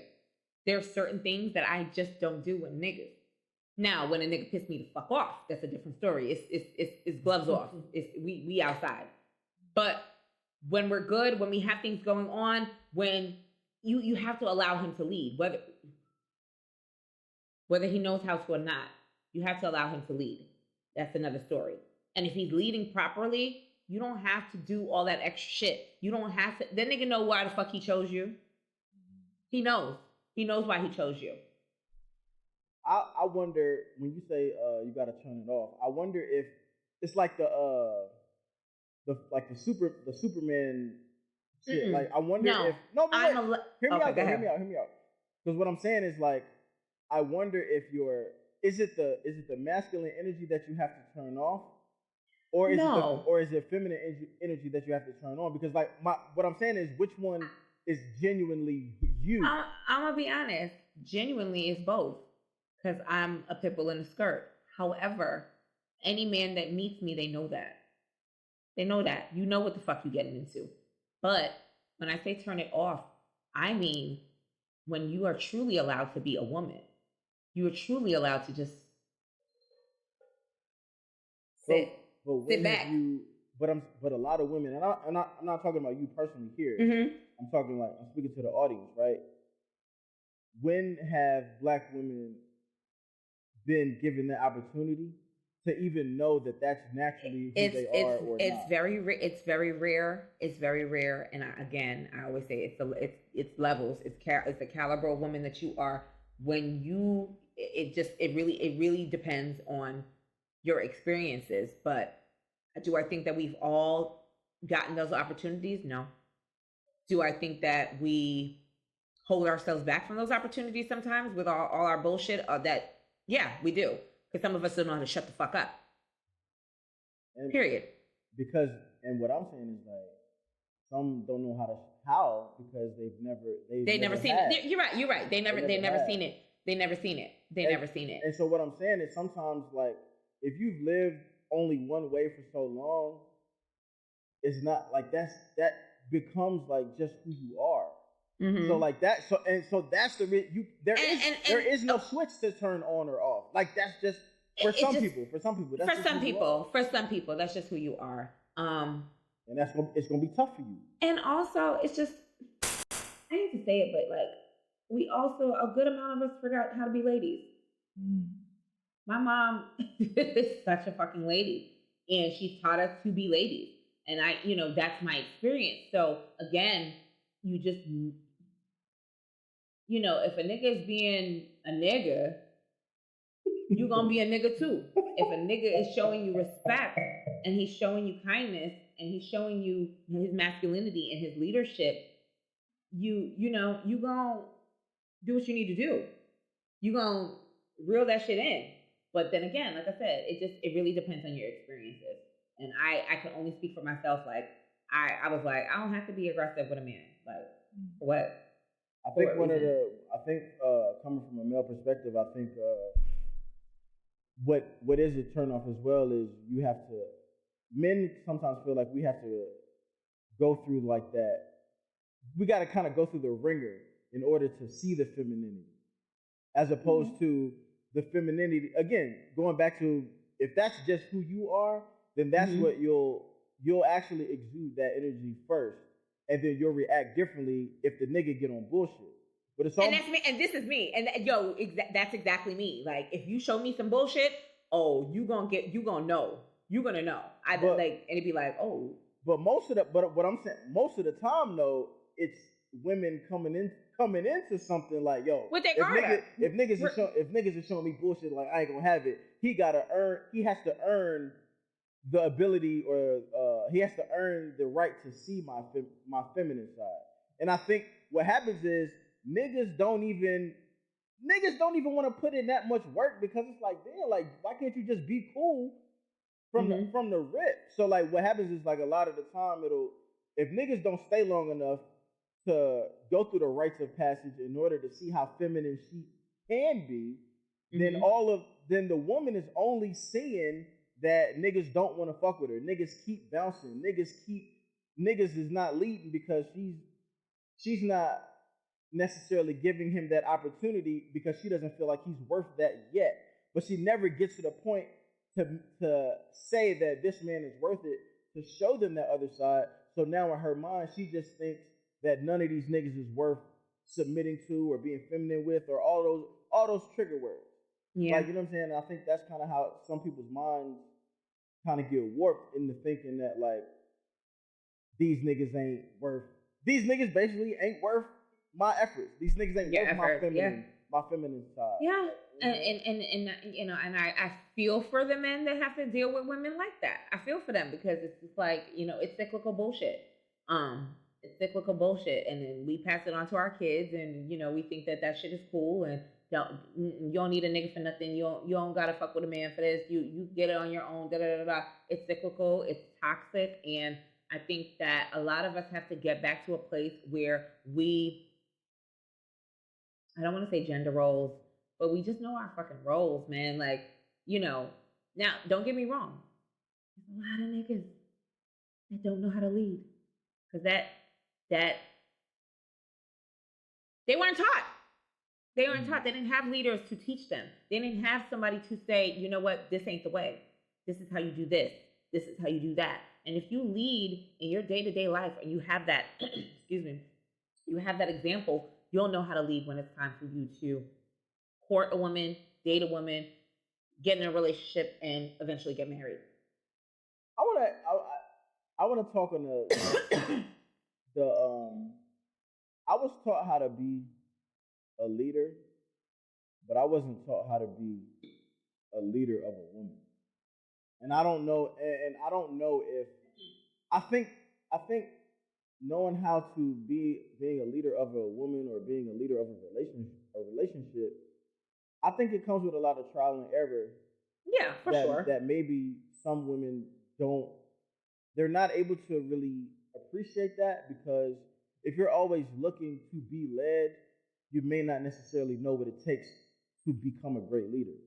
Like you get what I'm saying? And like Yeah, and and you said something there with looking to be led because I think in my experiences, I've had some experiences where leadership was just automatic, and I had some experiences where I'm so used to leadership being automatic. I'm looking at the nigga like, I gotta tell you,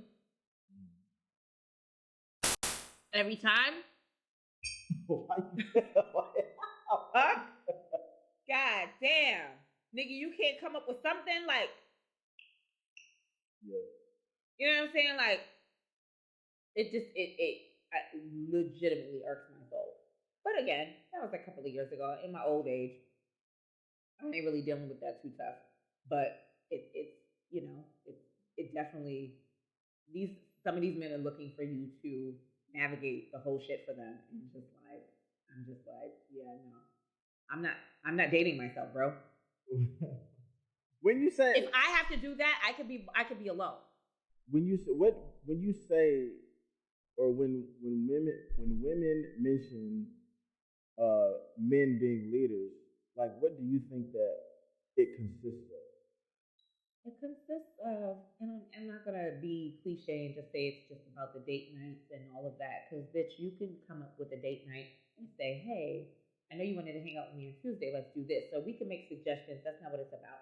It's just about like initiating communication if something's off or schedules are conflicting, or just stepping up a little bit with those little baby things. Niggas are just like, it's just like the thoughtfulness is just out the window. Like it's just like it don't be there. Like you busy, you can't cancel, or you can't do this week, so you'll just kind of like not like it just be like it's just little things, most of it is communication that you'll just be sitting there like, who raised you? And you probably came from a great family. You know what I'm saying? Like, it's just little intricate things that the women that know what leadership is, they look for. You know what I'm saying? Like, just being cognizant of her schedule, being respectful of her time. And yeah, you could set up a date sometimes too, nigga. Like, it can't just be me using my Yelp every fucking time. Like, come on, man. Fuck. Is that how that's how women find date spots? So no, fucking if Yelp. It pops up, you just save it, and like my Yelp is crazy. Like, and my Yelp is bananas. I'm like, all right, I got a Yelp for not every major city, but the major cities that I frequent, I have a Yelp bookmark folder for. Does Yelp always give, like, are the reviews always accurate though? Like the times that you've gone to places just off of yeah, like for the most part things have been like, I always try to go to places that have like good reviews, and they have pictures, so you can see the food, you can see the drinks, and they have pictures of the inside, like you getting a good like idea of the experience that you're about to have. I'm not a Yelper. I am a Yelper. But yeah, it just be little shit like that. Like I recently had a date, and I don't bowl. Last time I bowled, I probably bowled with my coworkers before we all went home in the panorama. I was like, my nigga, that was like September. No, oh my God, that was like May of 2019. That's the last time we went as a group. So I hadn't been bowling in a long time. So I suck at bowling, but the nigga like the bowl, so I go. You know what I'm saying? Like I'm down. Let's go, because I'm competitive. I'm just like, I want to go. I want to. This is what you like to do. And I'm down. Like, sometimes you could just go and roll with shit. You know what I'm saying? Like, just go enjoy the time. It's spending time together. It's a date night. Like, and listen, I'm all for a motherfucker getting me right with a reservation. That I don't want to make it seem like that's what it's all about, but it's just those little fucking things. Like, some niggas really just be like, oh yeah, I want to see you. You'd be like, oh, okay, cool. Like, cool. All right. Nigga ain't said so. Like, when are you free? Like, it's like pulling fucking teeth from a grown ass, fully functional, has a career. Like just, it's like pulling teeth. They want you to do all the work, everything. I ain't gonna lie, man. as much shit I talk, yo, I'm really glad I'm not a woman. It's a lot. It's a lot. Yeah. It's a lot being us. And then we got to do all the work, and we still got to fuck. It's stupid. It's and we still got to fuck. Oh, my God. You sound like it's such a chore. It's not a chore. It's just like, bruh, like, I would like for you to do the date stuff so I could just be cute and enjoy the time and get drunk and we can laugh. And then we go home and we have dirty, nasty, fun sex and go to fuck sleep. That's the ideal situation for me. Except for you're not gonna let him sleep there. You gonna kick But I'm saying I'm gonna do all these things with the person that I really like and then I would actually let sleep next to me. Other than that, yeah, I ain't getting drunk with nobody that I don't like. And that's just that. So I mean, since you're off the market, right? You're off the market. But if you weren't off the market and I guess working on yourself and all of that, right?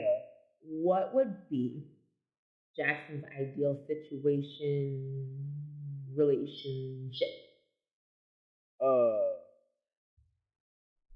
I think it would be super, super honest, super transparent, super like sense of humor is aligned like crazy. Taste in music is pretty aligned, but not identical because you always need that person where you can like grab new music from that you've never heard before. I feel like they would probably have fun like traveling to different places that that we could both kind of explore together. I think sexually, I think it would be very explorative, just in the sense of like being willing to try new shit, try nasty shit, try just try new stuff with one another, like find out, like kind of go along that sexual journey, but like hand in hand. And I think it would be very aspirational, like both of us would have our own separate goals, but we would try to figure out a way to incorporate one another within our own journey of achievement. And I think that's dope. I think a very important thing in relationships is obviously respect, but I think admiration. You know what I'm saying?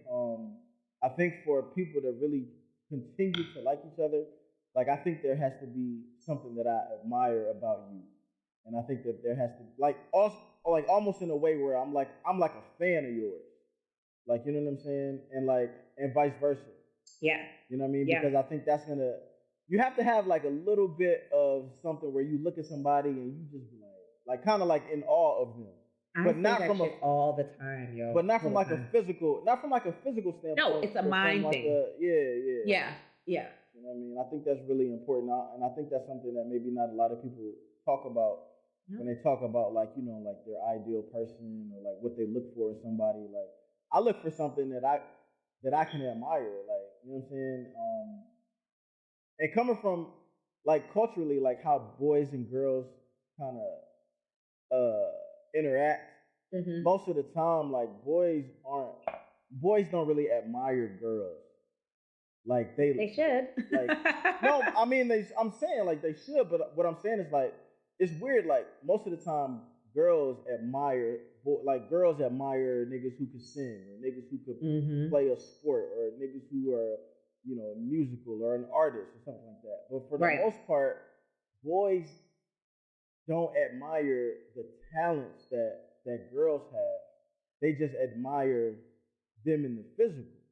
Yeah. But imagine if like boys would not only just admire the physical, but then also admire like a special gift that a woman has, or like if she plays sports, or if she could sing, or if she's musical, or if she's an artist, or she's a creative. A creative. Like that. Like you know what I'm saying? Like I think that just adds like an extra like little, you know what I'm saying, cherry on the top type of thing. Because that's a man who's you have his attention for other reasons of just sex. Like you know what I'm saying? And I think that's what people talk about like, oh, how can you keep a man, or how can you can't keep a man? Or, like, it's really about it's not about like physical shit. It's really not. Like, it's about like what do you have that's special about you that no one else has, that he recognizes and that he appreciates and that he values. You know what I'm saying? And I think that all rolled into one word is just admiration. So there's a fab line, and it's going to bother me. And when we stop recording, I'm going to find it for you.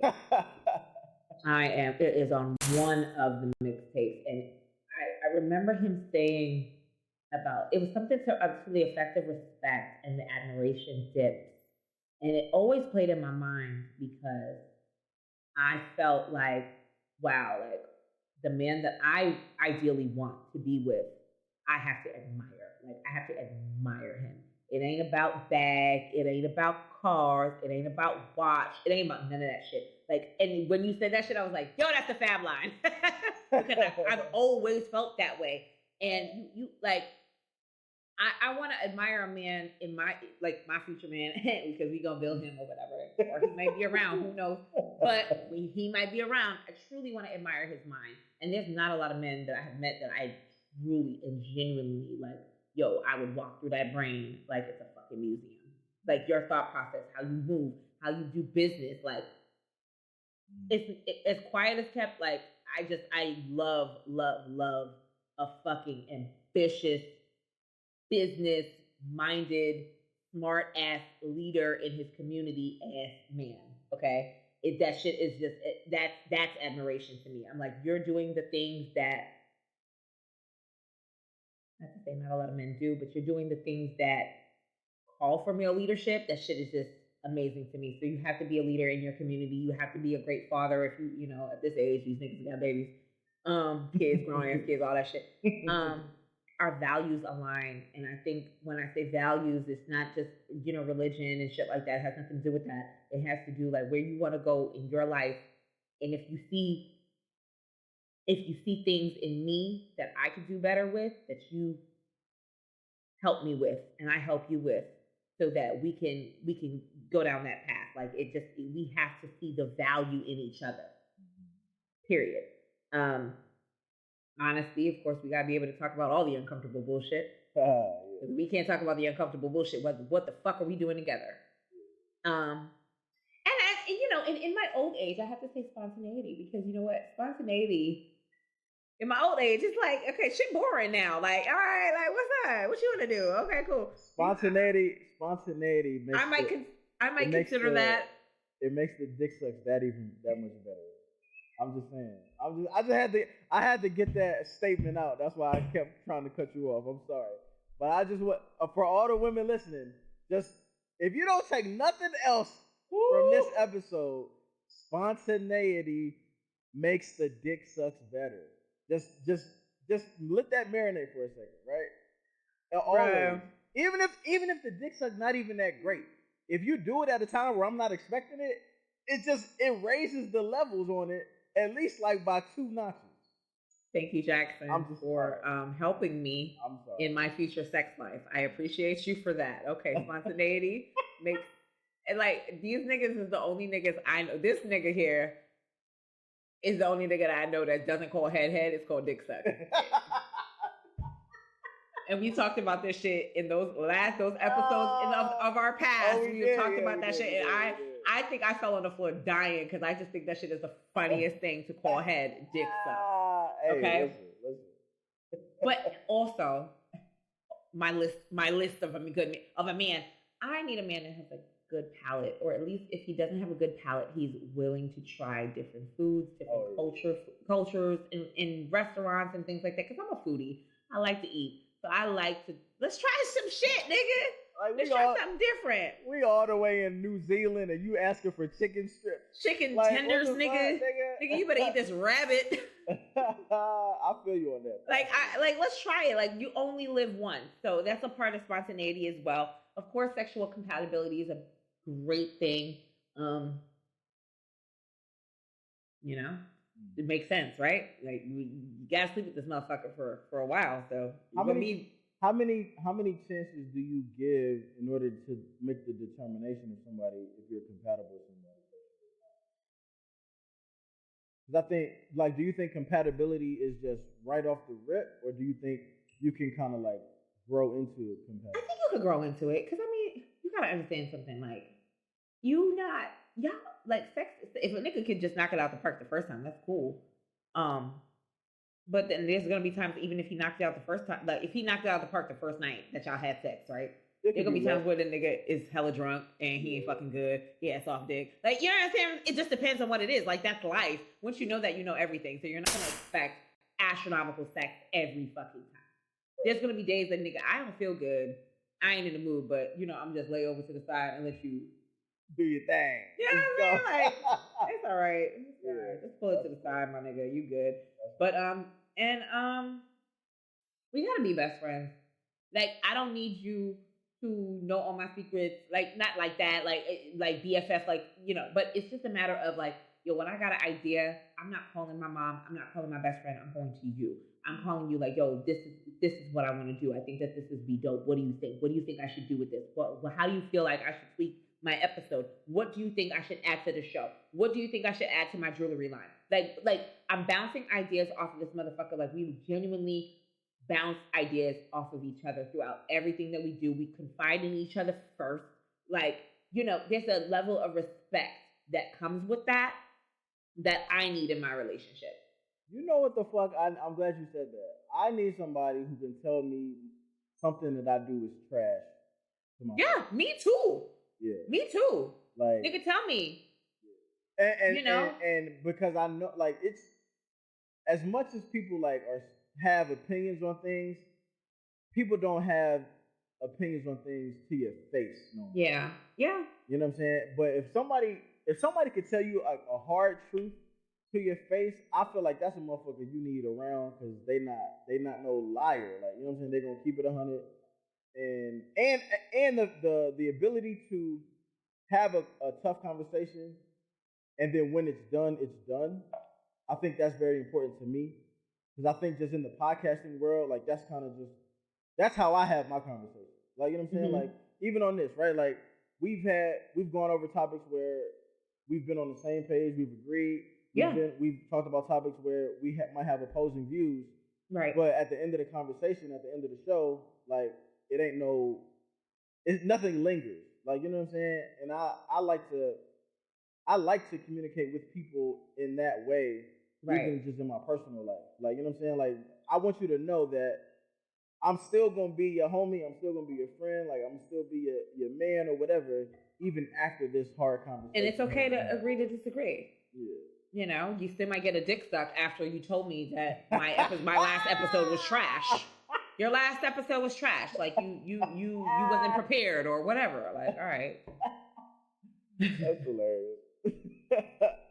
Yeah, don't stop the dick sucks now. We need them. Man. We need those to continue. I am done. I'm done. Jackson, we had this episode for 2 hours. I knew it was going to be long-winded, but you know what? There's only about a few people in the world that I can have a long-winded episode of the Me to Be podcast with, and it would definitely have to be Jackson 1616. Okay? Yeah. Period. So, to wrap this episode, thank you so much for fucking with me and coming back, because you're a friend to the fucking show. No doubt. And tell them where they can find you over on IG and all that good stuff. Yeah, man, my personal Instagram is Jackson1616, JAXON1616. The podcast Instagram is the word ONE Mike MIC_Stan_. And then I don't know if y'all niggas out there, if y'all do music, if y'all do podcasting, if y'all got YouTube content, but I also do like video production. So if you want to check out some of my work there, it's NotJax, NOT_JAX. And one last thing, I actually am going to do a live show for One Mic Stand in Atlanta in October. So be on the lookout. Tickets is about to go on sale soon. Nigga. I'ma holler at all of my Atlanta people. Nigga. I do want some guest appearances. So I'm on the stage. Nah, nigga, I'm on the stage. So what the fuck is you talking about? I'm on the stage. Like, the fuck is you talking? Nah, hold on. I'm pulling my calendar up right the fuck now. I am on the stage. What are you talking about? I'm not. Hilarious. I'm on the stage. What? We're outside. I'm telling Medina too. We're on the stage. Yeah. So I'm getting all of my invitations and my particulars squared away, but it's gonna be October the 9th. It's gonna be kind of like a birthday thing because my birthday is October the 8th. I'm gonna do the show October the 9th. Oh, we going to the strip club? It's gonna be like, I mean, I don't know what we're gonna do, but we're gonna do a bunch of Atlanta shit. I'm so excited. That's gonna be fun. Awesome. Follow me. Check out some of my clips, my trailers, my nonsense, my rants, my jokes, my sex, my dick, all of that, man. All that shit is on there, man. So check me out. He'll tell you how to masturbate and all that good stuff. That's my buddy Jackson. Y'all already know where to find me. It's at the Mina B Podcast over on IG, links in bio. And thank you guys so much for fucking with the show, for tuning in. Make sure to hit that subscribe button on YouTube. I'll be dropping some video clips when this airs, so you already know what to do. So thank you guys so much for fucking with me. Bye. See ya.